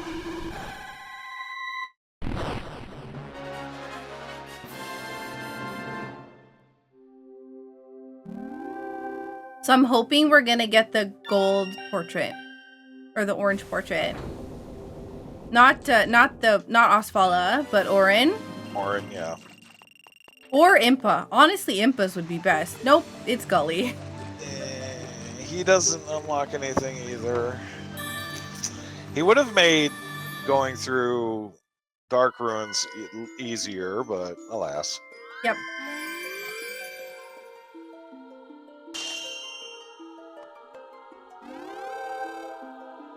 So if you collect Gully's portrait, the stealth section on your way to Dark Palace, the stealth section is completely removed because in the vanilla game, Gully is in Dark Palace.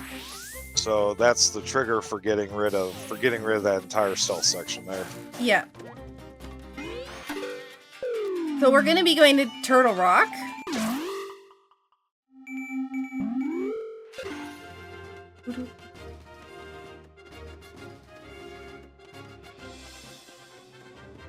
The fascinating thing about Turtle Rock, and me and Rick kind of discussed this when I ran this game. We discussed this that Turtle Rock is one of those dungeons that it kind of looks like it's big, but it isn't really. No. It's compressed into like 5 or 6. It's like compressed into 7 areas on 2 levels. And it just looks bigger than what it is, but it's actually a really interesting dungeon. It's got some interesting ways to go through it. I couldn't remember if I had grabbed that my, but I'm actually going to go into House of Gales first while I'm here. Because I have to do this dungeon. Or actually, no, I don't. House of Gales is is it? Oh, it is. Yeah, it is a portrait. I don't know why I didn't mark it down as portrait. Did I click it by accident? I think if anybody's ever watched the speed run of A Link Between Worlds, House of Gales is probably one of the more interesting. Has some of the most interesting tech in the speed run. Yeah. That really just skips like 90% of the dungeon. We're not going to be skipping a lot. We are here to get to the exit after we beat the boss.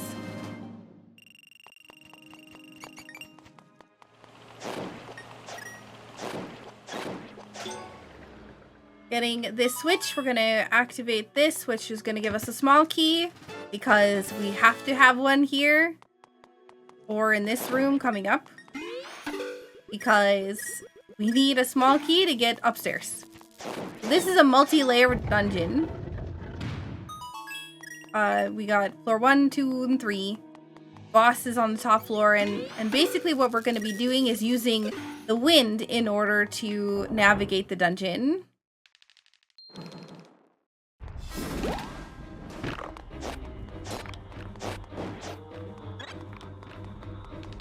Yeah, there's one thing common among all of these dungeons is that each of them carry a theme. Each of them carry a theme and for a specific item that you're supposed to use to get through it. And if you've played some previous Legend of Zelda games, you know that for some dungeons that's not 100% true. Even if you get an item in that dungeon that you may not need it to beat it. But all of these dungeons all have a theme, like House of Gales requires a tornado rod, Ice Ruins requires the fire rods, so on and so forth. And I really like how they implemented it that way. Yeah. The this particular dungeon also requires the lamp just for one check. Or any fire source, I guess.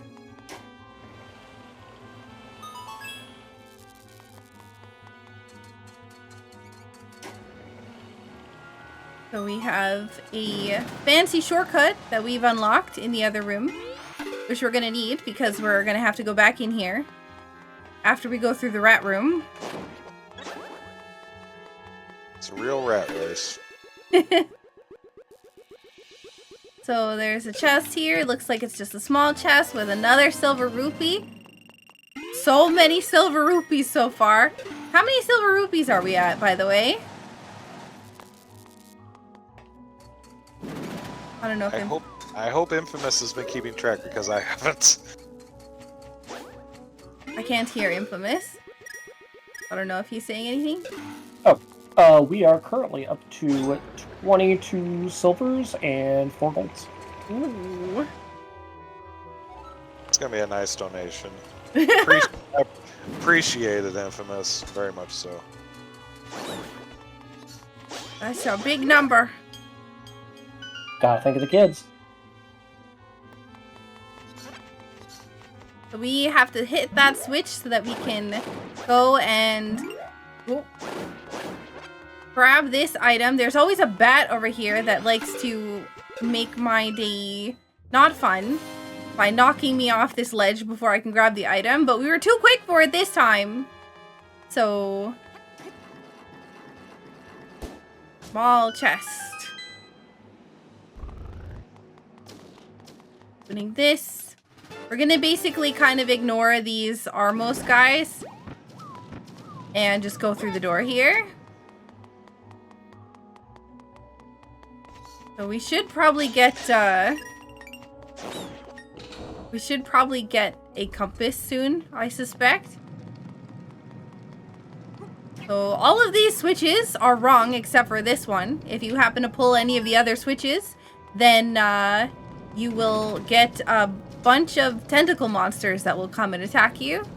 So slightly suboptimal if you're trying to not get tentacle monsters to attack you.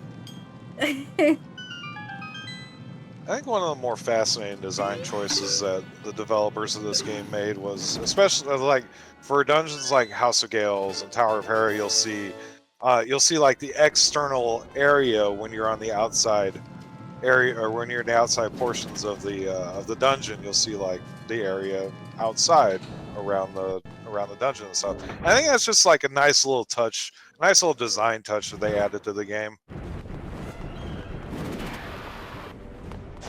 Yeah.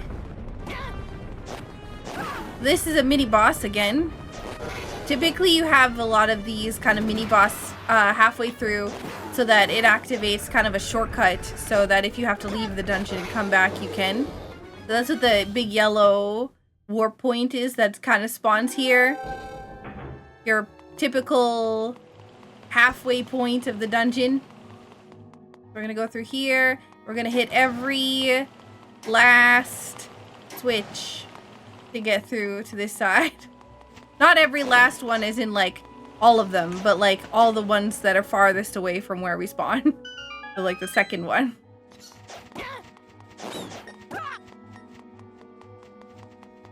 Yeah, Rick actually had to point that out to me for me to realize that was how it worked. It's like I'm just mindlessly going through and hitting those switches, and I'm like, and he's like, oh yeah, it's like every last switch. I'm like, oh, really? I didn't even notice. Yep. Oh god. So one of the interesting things is that you can move while. So if there's like a cutscene that happens, you can actually move before the camera comes back to you. And that, so can the enemies. So they can actually end up slapping you in the face before you get an opportunity to move. So you have to kind of be a little preemptive on where you're going to be when the cutscene ends. We're going to go up the left side of this room, because if we do this correctly, we should get a whole lot of the enemies into this hole. So that we don't have to chase them around, and there's only one left. I never thought of that. Learn something new every day. So we got another big chest there, but interestingly enough, we do not need any more small keys in this dungeon. So that big chest and this big chest has to be something decent. Bottle is in fact a nice to have, so I'm happy about that. Can I merge with the wall? No? Okay, there we go. Yeah, and having two bottles, I think now is what Yep. I'm looking at. 2 bottles plus your net. You have your safeties for Lorule now. And red mail. So now I'm good for Lorule Castle. Yeah. I would like a sword though. Honestly, a sword would be nice, but if I could find the Hylian shield, I'd be even more happy.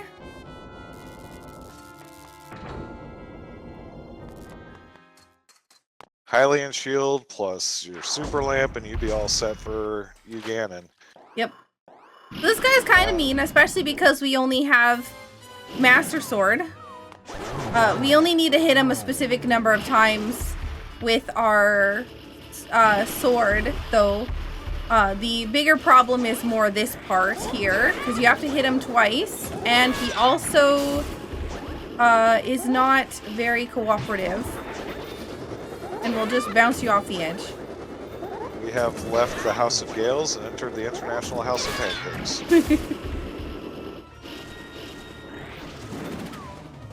So again, there's a couple hits on the face. An interesting quirk. I was just gonna say an interesting quirk about this boss is that he never does damage to you directly. The only damage you ever take from this boss is whenever he knocks you into the pit. Whoa! Oh, I'm in danger. Yep. This is fine. I'm gonna fall. But I'll take the fall for the extra hit. I'm taking you with me. So I should need to do this only once more. But this is the disadvantage of having the Master Sword. And there we go. Gee heckin' gee. So if I can get purple, I'm still looking for the purple portrait. Yeah, the purple portrait will get you whatever's in the. Will get you the portrait in Hyrule Castle, but yeah. No, it's just Rosso. Rosso! I don't need Rosso's portrait.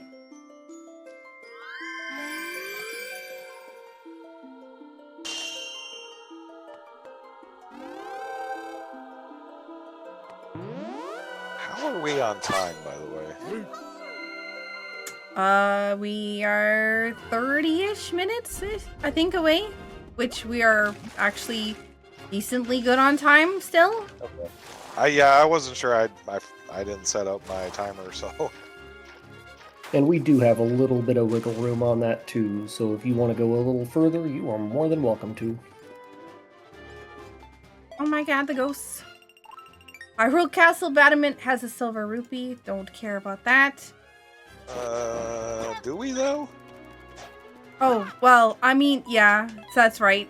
Oh, man. Bouldering guy has a piece of heart, though. That's garbage. Nice. Love that. You love to see it. Bouldering guy is such a pain in the butt to get to.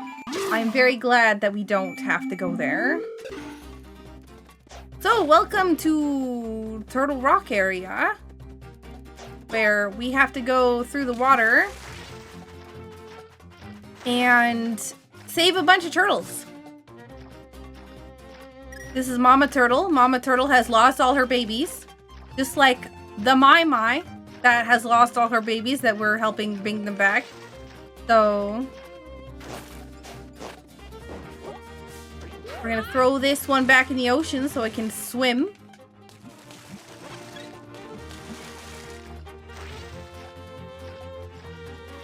Yes, chat. We do need more Saku drop emotes in the chat.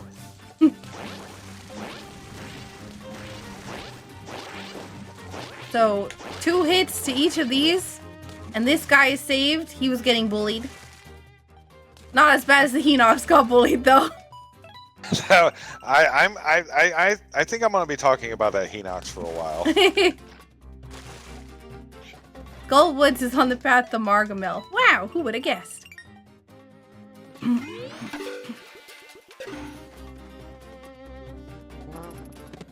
Chop says, "A Link Between Worlds seems to say that moms can't keep track of their babies." Yeah. Wait, I went the wrong way. Forgot that I hadn't already activated the turtle.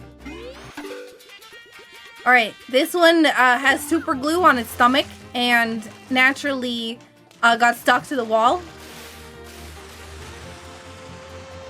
So now, of course, the turtles are going to become a big bridge.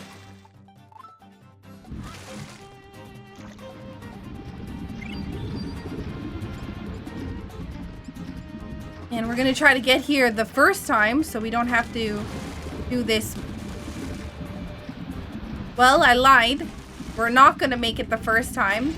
I definitely did this only specifically to go get this mine because I was so worried. I couldn't leave it behind, of course. It was planned. Yeah, yes, definitely. So we're just gonna chill with the turtle now and swap to the item that we actually need to get in there. But yeah. I don't know if there's any more donations, but you are welcome to read while I sit on the turtle.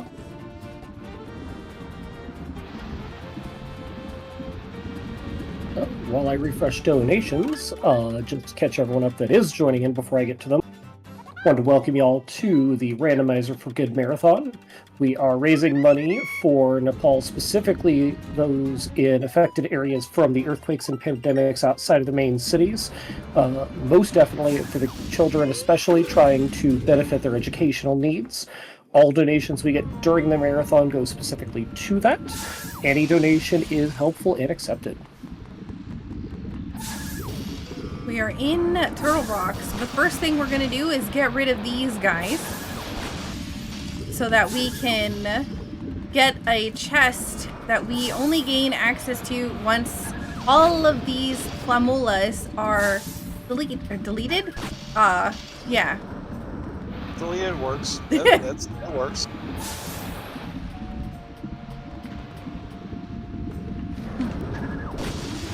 We can get rid of those.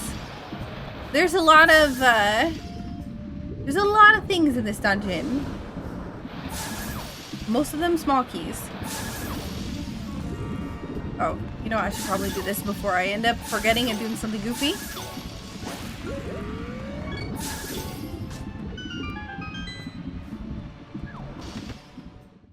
Oh, big key to start.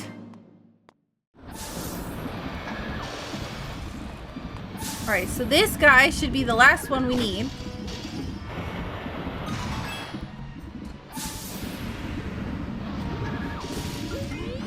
So if we go over here, we go here. So small key. We're gonna need a lot of small keys for this dungeon. And thankfully that won't actually, that doesn't actually fall down until, like, if we're merged to it, it doesn't fall down until we unmerge. Oh, really? I didn't know that. Yeah. It's the same thing with sand towers. That is good information to have. More small keys. Getting front loaded with all the keys.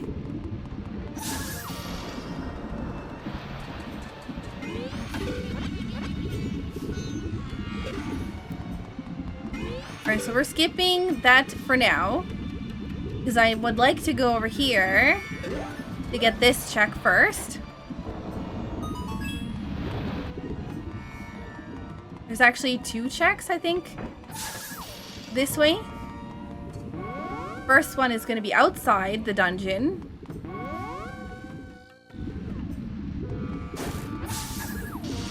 So this is why we upgraded the ice rod, because it makes these platforms specifically so much better. Yeah, it really does. It's like one of the downsides of playing on nice mode is that you're not guaranteed to get the nice items. Oh, what a place for that. Right? Oh my gosh. Well, we found boots. So for me, when I have to come through here, and I don't, when I'm playing it, because I play with nice mode on. So for me, when I'm coming through here, and if I haven't found the second ice rod, it's painful. Yeah. Well, unfortunately, that boots is a little late in the game. We're almost done the seed, and we're just finding the boots now. That's crazy. That is a crazy location for that. It's so rude too, because you go through the game like, I need to go fast. I want to go fast. It just doesn't bother you handing you your boots until you're like halfway through all your portraits. I don't need fairies, so I'm gonna skip the other one. But what I do need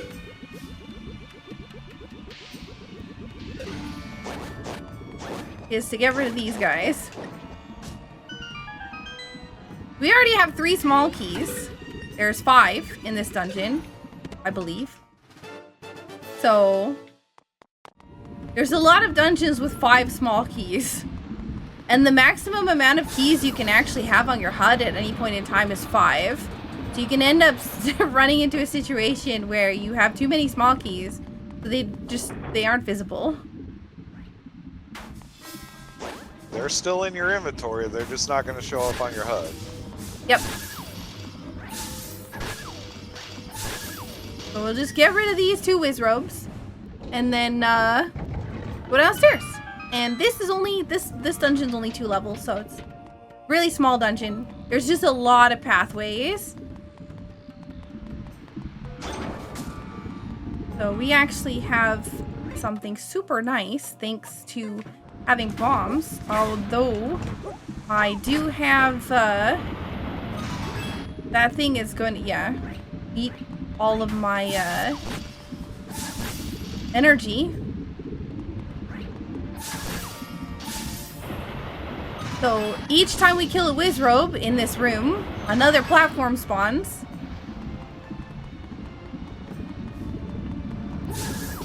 Naturally, I missed and thus have no energy now when I need it.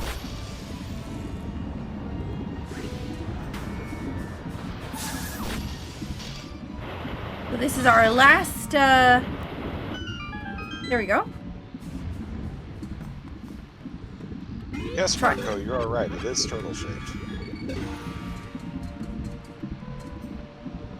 I'm going to go this way. There is a small chest in here. It could have a silver rupee. Nope, just monster guts.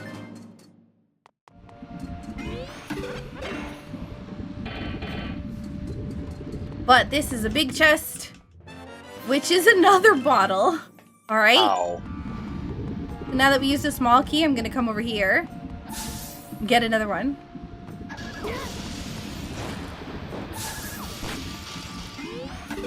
Actually, I'll grab these hearts.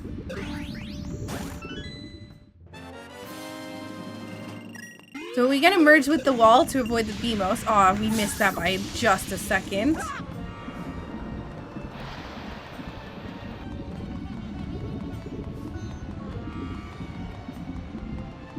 So, wait. Yeah, I did that correct.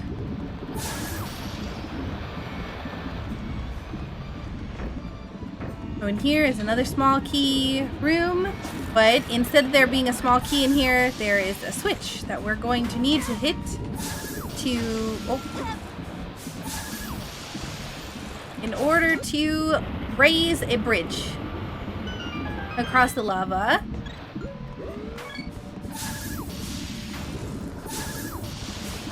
Oh, hey. That lava pillar was like... I mean, it froze. It was weird that the other one didn't. So this here is a Wizrobe we have to kill for another bridge. I don't think we're going to make that one, so I'm not going to...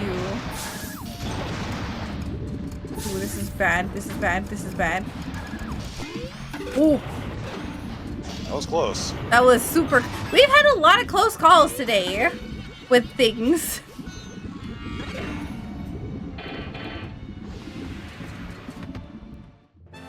Oh, no. Okay, well, I was actually kind of worried that we were going to have to be on a sand rod hunt, so that's actually kind of nice, honestly. Well...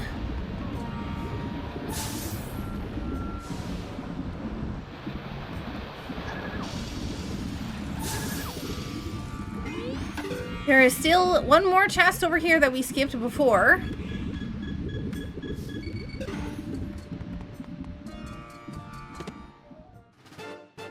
Just a purple rupee.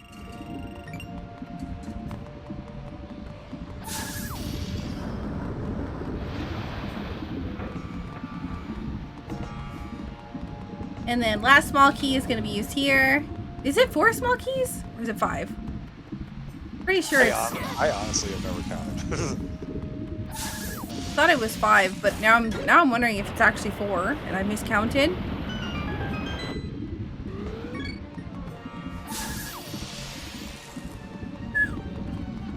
Alright, so now we're set up to go to the boss. Well, imagine if this was vanilla info. And then you could just go straight to Lorule Castle.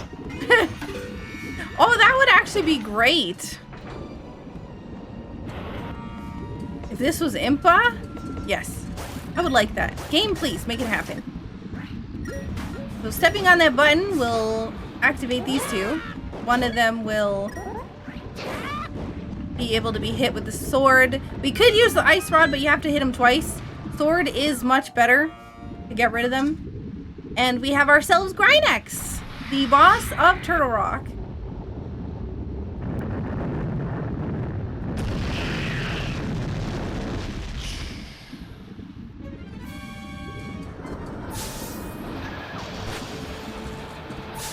So we're gonna hit this guy twice, and then he's going to start going into his phase. And we're gonna hit him again, and he's gonna attack us again, and we're going to extinguish his flame again. And we only need to hit him 5 times.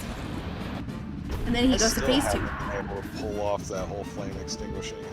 I don't think you could do it with like 1. It's really hard. You just have to aim the ice to spawn right over top of the fire.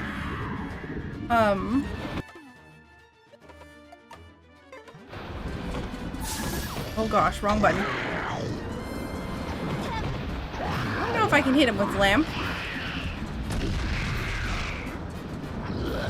You know what? We also haven't seen Great Spin. No, we haven't seen Great Spin at all, have we? Nope.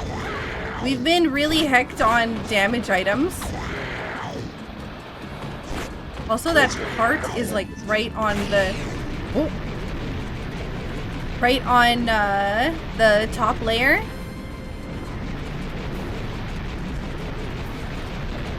Okay.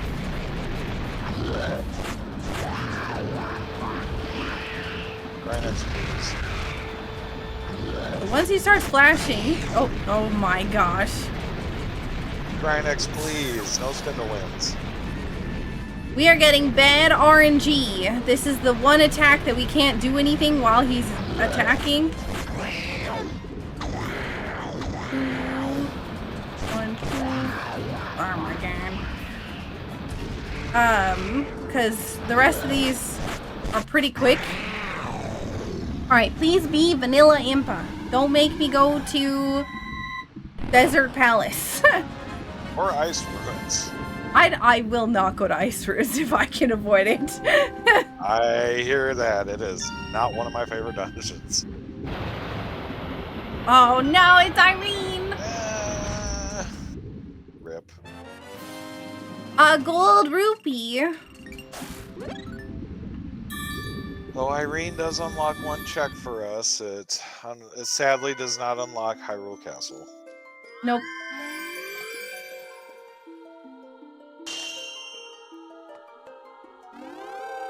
But I'm a little concerned with my equipment for the final boss fight. Defensively, you're great. Yes, it's offensively that I'm mostly worried about. Master Sword Ganon is still butts. Yeah, I think we have to go here.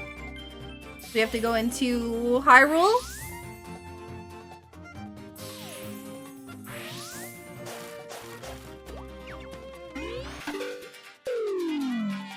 I also think it's really cool that if I have the lamp equipped, it actually shows up as him having the lamp on the wall.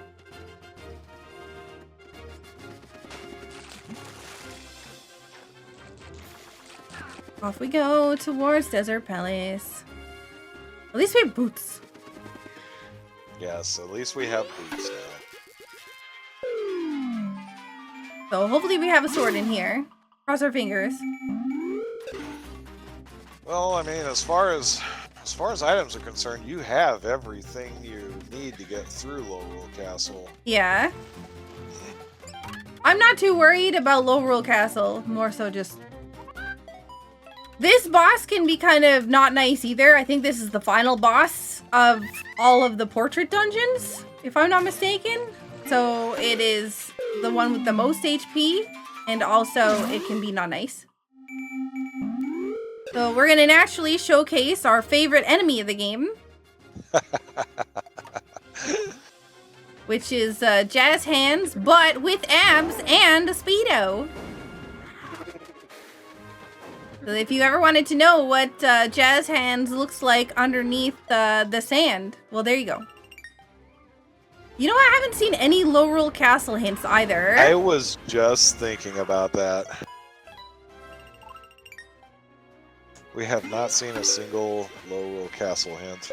I just want to see what's in the eyeball chest.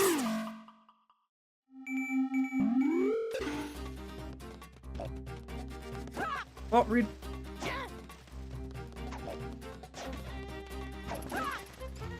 We're just gonna get stabbed 50 times along the way, it's fine.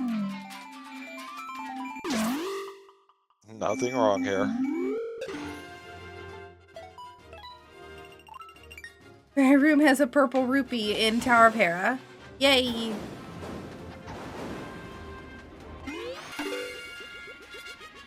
Alright, going this way. We're gonna activate this in case for whatever reason we have to warp back. Maybe if we die in the dungeon and then accidentally warp back to Link's house. Oh, it'll be fine. I'm sure it'll be fine, but I like It'll be fine. I like to save. Yes, Marco, they definitely skipped leg day. Alright, so there's a whole lot of stuff in this dungeon. So naturally, we're gonna grab it all.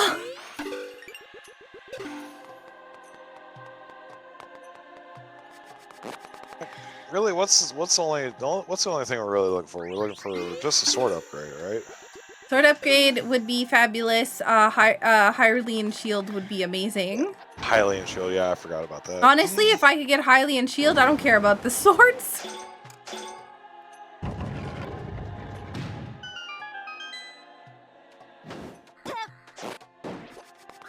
You get the Hylian shield, then you're definitely all set up defensively for Yuga. Yep.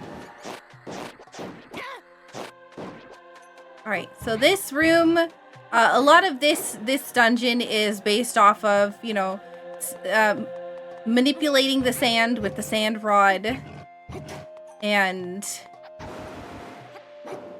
opening sand gates that help flood rooms with sand so you can use the sand rod even more in those rooms to access other chests that would normally be covered by, you know, being above ground. You can't use the sand rod on ground that's underneath you.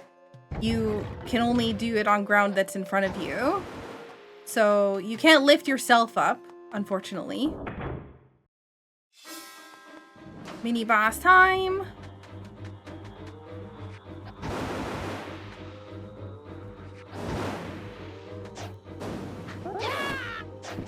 So this is a pokey. Or not a pokey. Is it a pokey? Yeah. Pokey, but Yeah, also that's a pokey. it's orb things also just don't die when you hit it the first time, so you have to chase after them. There's quick ways to kill it, but I don't have them. Oh god. Well, I mean, I guess it's a good thing we have everything that we need progression-wise. Because, oh my lord, if we saw that early, that would be scary. Yes. Yes. Yes, it would. So I think these two are both small keys. Because I think I saw I saw the chest that's in the other room and I thought it was a small chest. Oh my god, get off me. That Gibdo. There we go. This Gib, though, does not want to stop bullying. Yeah, so in case you missed it earlier, the reason why that stamina scroll is so concerning is because on the positive side, it doubles your stamina meter, so you can use your items more often. On the negative side, it is required for a single check in one of the worst dungeons in the game, which is Ice Ruins. And, well, fortunately for us, we already have all the progression items that we need to beat the game. So we know that there's nothing important being locked in Ice Ruins behind the stamina scroll. But if we were to find it, like, much earlier, it would have definitely been a concern. Yes. Yeah, I figured that was a small chest.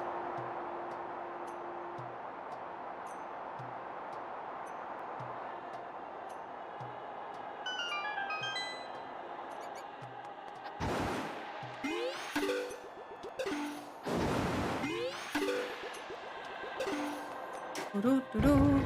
I think it's universally accepted that Ice Ruins is the worst dungeon in the game, and I stand by the fact that anybody who says otherwise is not right in their heads.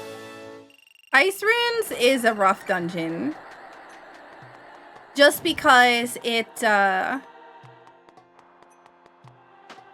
these platforms where you have to transition from being on slippery floors to non-slippery floors over a pit, and those non-slippery floors are very small, and to move on the slippery floors you basically have to be using all of your forward momentum. So when you get onto the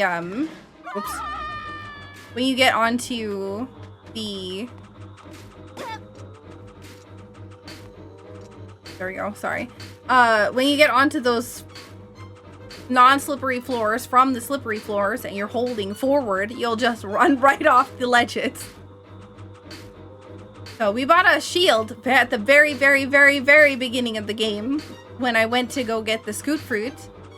And this whole room right here is literally the reason why. I think my biggest gripe with Ice Ruins is that, I mean, I guess it's just because I'm not like 100% used to it, but it is by far the most confusing dungeon in the game. I can do it in one go, but it's still kind of scary.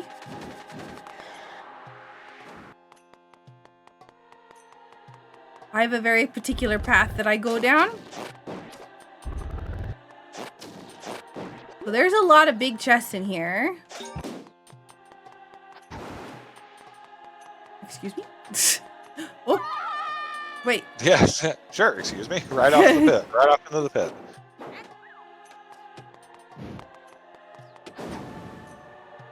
So we need that to hit this so I can push us up to the big chest that's going to give us a small key.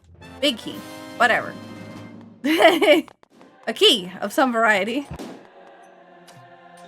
And there's a chest, another big chest that's behind us that we're going to skip for now. That I need to have bombs for. Whoops. I really love the fact that this game has you manipulate the environment so much. Yes. And in such subtle ways too.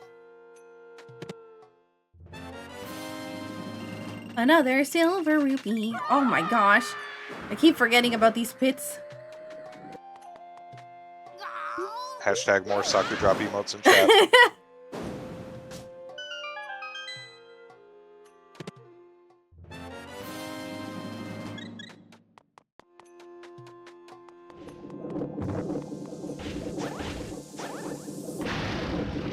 Oh, hold up. Wait a second.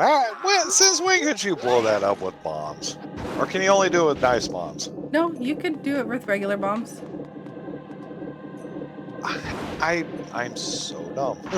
I always just use the balls to do it. I never even considered using the bombs. No, bombs make it so much easier.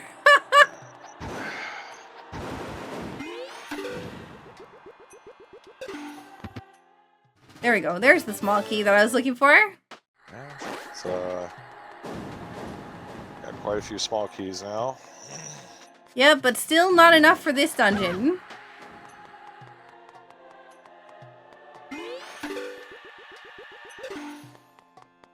This is another one of those dungeons that has a bit of backtracking involved in it.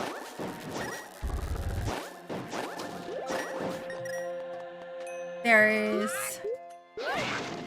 really not been any nice big chests in this dungeon. The stamina really. scroll is okay, but I think the thing to note about stamina scroll is some of the items don't even get affected by it. Like if you get a stamina scroll and you use bombs, you're still using the same amount of energy. That guy just got pushed way out of the thing. Like you'll still, they're like bombs are percentage based. So they'll still use a third of your stamina if you have a stamina scroll, which kind of sucks. That's another thing I didn't know.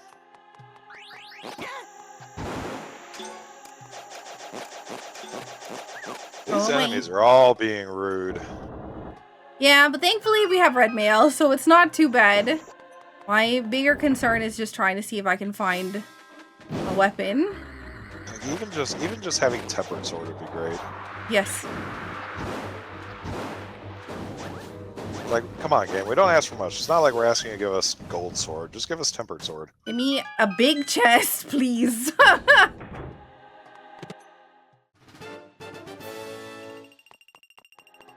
I think there's only one more. No, there's 2 more chests, so.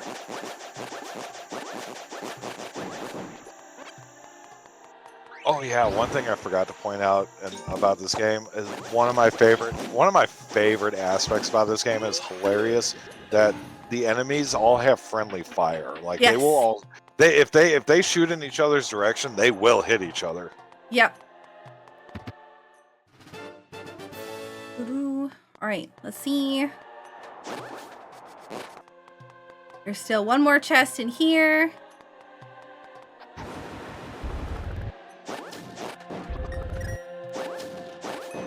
Which is just another small chest. Oh my gosh! Game, please. Okay, we got absolutely nothing good from this dungeon. The only item left is on the boss. We do have to raise the sand, though, to get over to the boss. Oh, this is another place where that has the progressive gated enemies. Okay. Yep. And having nice bombs makes it so much better.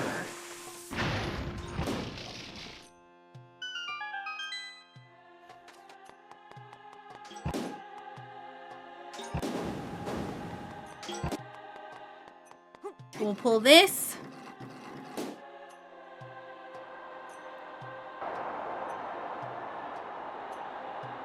So the better question is, will Impa be on Ice Runes or will Impa be here? Impa cannot be at Hyrule Castle, so... If Impa is in Ice Ruins, that is extremely rude. I think it's more likely that Impa's in Ice Ruins. Because I'm pretty sure that, We're missing Goli, we're missing Osfala, or not Goli, we're missing Orin, Osfala, Impa, and that's it. Yep. Yeah.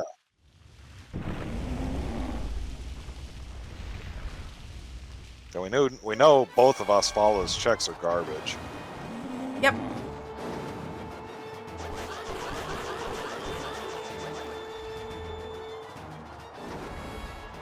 Because we have Master Sword, this fight is gonna be kind of mean. This is cutscene? No? Not cutscene.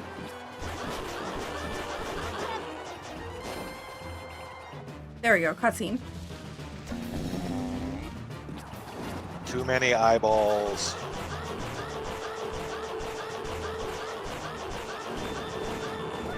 I try to get as many hits off on the boss as possible. I will take the fall into sand if I can. Just to get extra hits on the boss. Especially because we're using Master Sword, it's gonna take 100 years to do this fight. Yeah, this fight isn't really like technically difficult, but not having anything more than a Master Sword does make it a little bit longer. Yeah.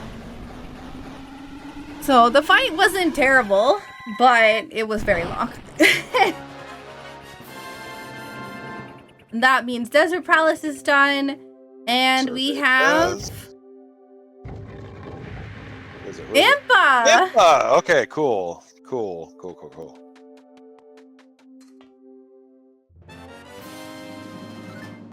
There's Hyrule Castle open. Yep, Actually, we now have Lorule. We have Lorule Castle and Hyrule Castle now open. Oh right, I wasn't sure how many portraits you had set up for. We have 5 sages required. So, and because we have 5 sages here, we can officially beat the game. The one thing that is important to note, though, is we do have to find the final item for the game. That is the Bow of Light. And the Bow of Light is located inside of Lorule Castle. So, we're going to go towards Lorule Castle, and we're gonna hope for early Lorule Castle bow, because there's a couple checks in there that can be really nasty. Like there's a bomb, there's a bomb check that's really annoying. Rude. Any guesses? Any guesses on bow? Be anywhere between 1 and 15. Yep. 15 being Zelda, which we know it isn't Zelda. Yes, we did get a hint that it's not Zelda, so I believe I saved, so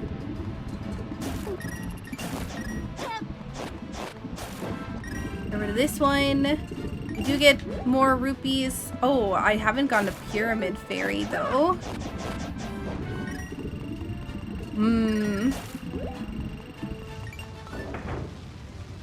Or not Pyramid Fairy, Great Fairy. I keep calling her Pyramid Fairy. This is gonna take forever. I mean, to be fair, kinda is the Pyramid Fairy in this game.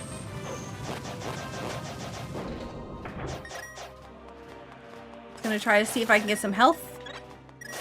Because some of these enemies in here are not nice. Saku, I'm just gonna say you might want to have a word with Chops later. Because Chops said, I donated Skewit into Eyeball Chest. No, please no.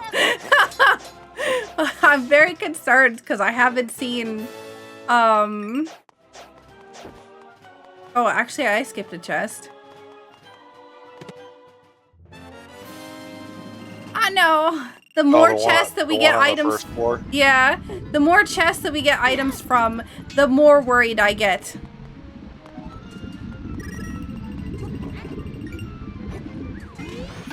Because what floor is the eyeball chest on? It's hookshot trial, so second floor, I think. Okay, so we're actually, this might not be too bad because we haven't gotten many small keys. That's likely probably the fact that this is just copium right here, full on copium, trying to prevent eyeball chest. I'm pretty sure that every marathon run I've ever had has been eyeball chest. Oh my god, Ooh, great spin! Ooh, great spin. That is a rude place for that. That's mean. We could have used that so long ago.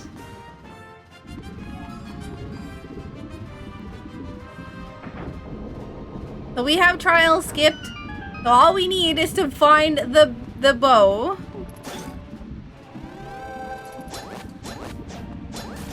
Away. Away. Very convenient portal location. Yep.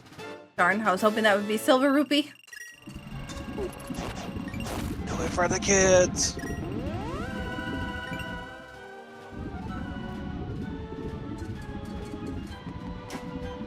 We're gonna start skipping small chests. So naturally, that's a big one. Naturally, that's also a big one. I mean, that lessens the chance of it being an eyeball chest, but that's annoying.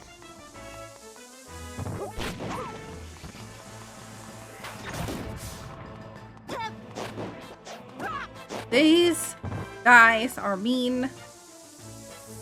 Alright, so we have some annoying checks to do here. Not this one, but thank goodness. It's not. Wait. No, not thank goodness. Because we want to find the bow. I'm like, oh, thank goodness, I'm finding another small key. And then I was like, no, I don't think it matters, because I have one small key, which is enough to... I think there's some sort of logic that the second floor stuff is more likely to have items. Because you still have to unlock the you still have to unlock the door to the top floor. And so the more keys that I find, then the more likely I can have stuff on the main floor. Yeah, I honestly don't know. I'm not very good with interpreting logic. Yeah, I mean, it's such a small difference, and it doesn't really matter at this point. Right. But this is just me trying to not... Trying to hope. Yeah. Yeah. We're gonna bring this big bomb that we have here over to this big rock. That's the only way to blow it up is by using these big bombs. There's actually a lot of those rocks in the overworld. In my versions of the rando, or in like my settings of this rando, I've turned those off. So Yeah, there are a couple of there's at least one check in Lorule that requires a big bomb if you don't have the setting turned off, and then also excuse me, also accessing Swamp House requires it as well. yeah. Please be in this chest. Tile chest, maybe.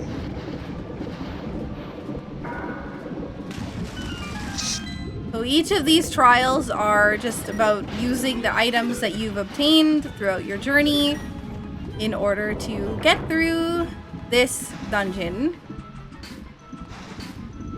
There we go. I was about to say, I'm in the wrong spot for this. So again, more tiles.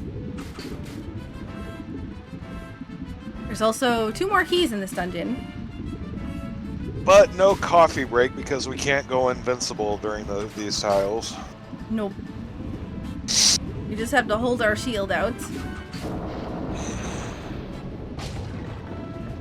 Hold L to win. There's a bat that always hexes me. I will say that bats in this game are super annoying. We have to bring this ball along to knock that one into the lava. Get that one to get knocked into the lava, and then we follow this, and these ones go very quickly, so we have to also move very quickly. Oh boy. Oh boy. Yep. I'm trying not to think about it. It's gonna be the lamp room. Nah, it'll be like the first chest in Hookshot Trial. No, there's 2 chests out here. Don't worry, it'll be right here at the top. This one, I could have gotten there the whole time. Oh god, it's not big. Oh good, compass. The most useless compass in the game. Oh good, another small chest. Ruh-roh. Okay. We got lamp trial, and we got hookshot trial. Don't worry, we got lamp. It'll be fine. So this one actually requires you to know the path, or to look at it. Sorry, I wasn't paying attention. I absolutely do not know the path. You Uh-oh. No, it's fine. Oh, wait. No, it's small chest. Uh-oh. No, it'll be the first one. We have a 50-50. No, it'll be fine. It'll be fine. It'll be We fine. have a 50-50. No, it'll be fine. I'm starting to feel like this is planned-o. It's like somebody is just has it in for you and just throws it into the RNGesus. randomizer. Yeah. Yeah. Well, okay, 50-50. What do y'all think? You think it's gonna be eyeball? Or you think it's gonna be the first one? I think they both have to be big chests, though, right? Because one has to be a so. small key. Oh Yeah, no! I think so. So we won't even know.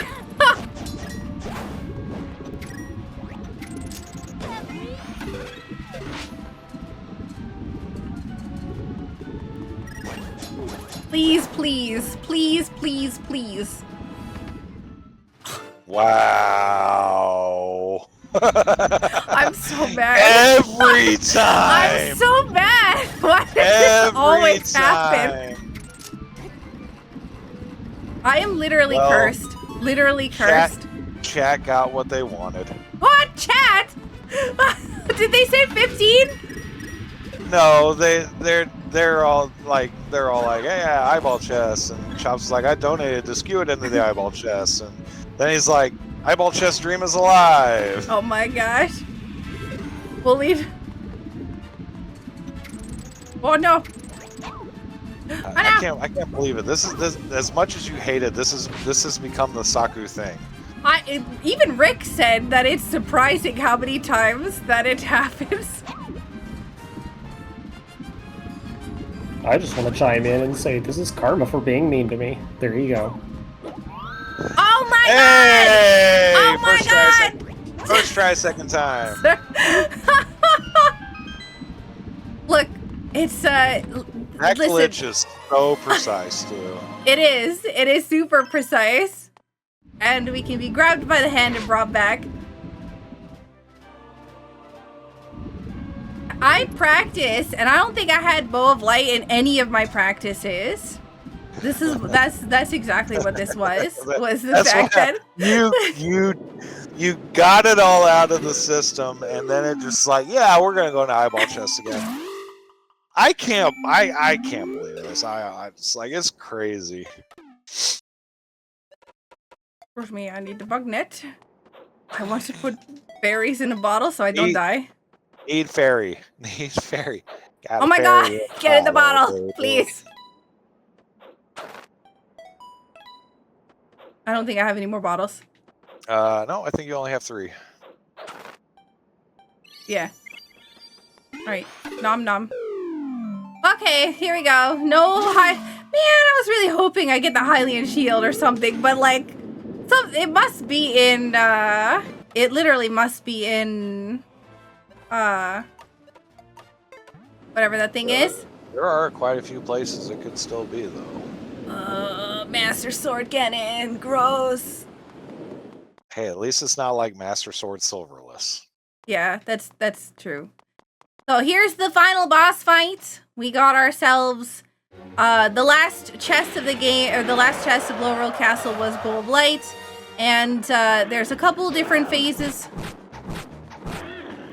of this fight, and naturally we're gonna use Lamp because it's going to be the easiest damage that we can do. If we had the Hylian shield, we could do it without taking damage. But, yeah, the lamp is a much higher damage than, darn, I thought I was getting away. Lamp is much higher damage than my sword, even with Great Spin. Even if you had Gold Sword, it would still be preferable to use the lamp because the lamp comes out faster, it deals its damage faster, so you're getting your damage per second much higher than you would do with a sword.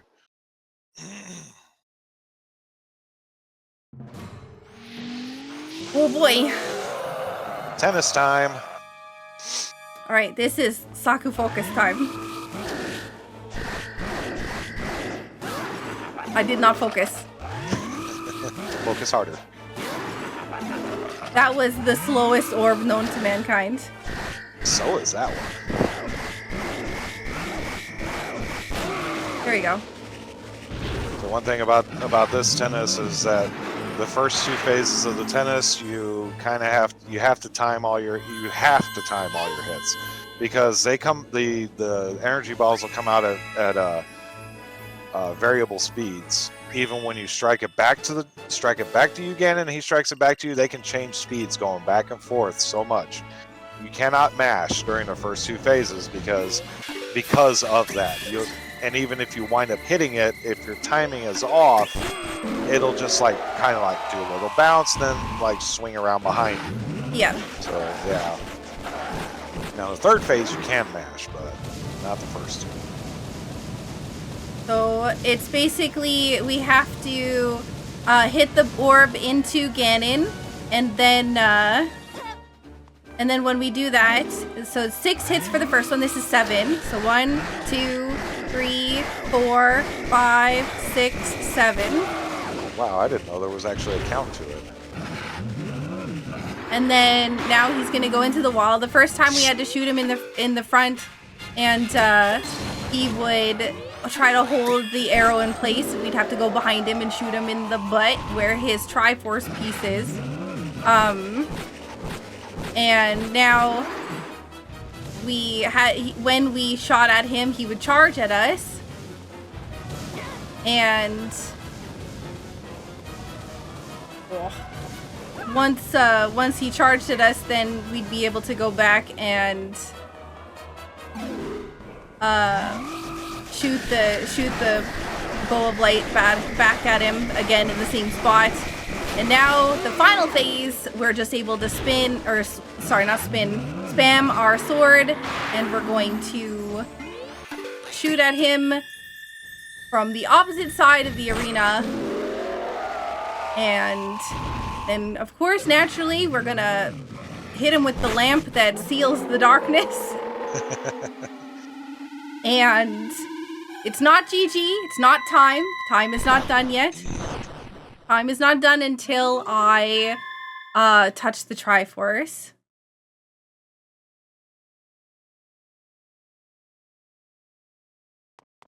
So naturally, we're gonna go say hi to Zelda. That was a very interesting seed. I got all the items except for weapons. And shield. Yeah. I think I didn't get premium milk. I don't think. No. Didn't have to get the golden bee. And time. GG. G heckin' G. Wow. The curse lives on. Sag. I do want you to know that before you started hunting really hard for your bow of light, there was a donation, $25 from Chops, saying bow of light in eyeball chest incoming. And that was right before you started hunting for your bow. I just wanted you to have that one. You also had $10 from the name Saku's Averagest Fan. Aw. No comment, but thank you for the donation. Aww. What a name.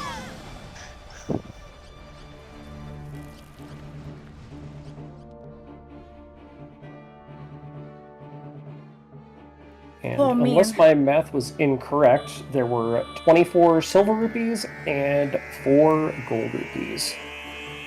There may have been 5 gold rupees, because I think that I heard you say 4 gold rupees before I got another gold rupee. Ah, I might have this. Oh, I see. Yeah, it is 5. I see it now. So 5 gold rupees and 24 silver rupees. So that was the final boss. You can use super lamp on him. You can also use the super bug net on him. You do the same thing, but the bug net does the whole spin around thing and is very slow, so it's not good to use because you will not do it correctly. And before you get slapped in the face by the boss. And just so you know, chat has all the GGs for you. Oh, thank you. So I want to say, of course, thank you to Pyro here for agreeing to commentate with me, and also to Infamous for hosting. I really appreciate you both being here. Shout outs to the developer, Rick, who has put in a lot of time and effort into making this one of my most favorite randos, Zelda randos out there. Of course, thank you to my community for being so wonderful and supportive of us running this game, and also to the Link Between Worlds community for being so fantastic. Thank you to Drewski for letting us run this in the marathon. And yeah, I think I don't know what our final time was. Do we have a time on the screen or no? I did not say one. Ah. It's just shy of 3 hours, I know, based on your uptime.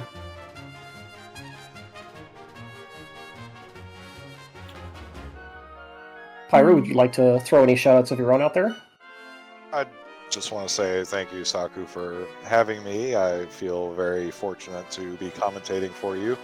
And Saku's community as well, a bunch of wonderful people. Very happy to be a part of it. Yeah, and thank you for everybody for all your donations to the charity. It's super appreciated. It's for a great cause, and yeah, thank you again for allowing us to do this. One of the cool things in the credits before we go anywhere, there is a chicken that we can attack, and I would like to attack it. Because I don't want to leave without giving the rando god a piece of my mind, and that's the chicken.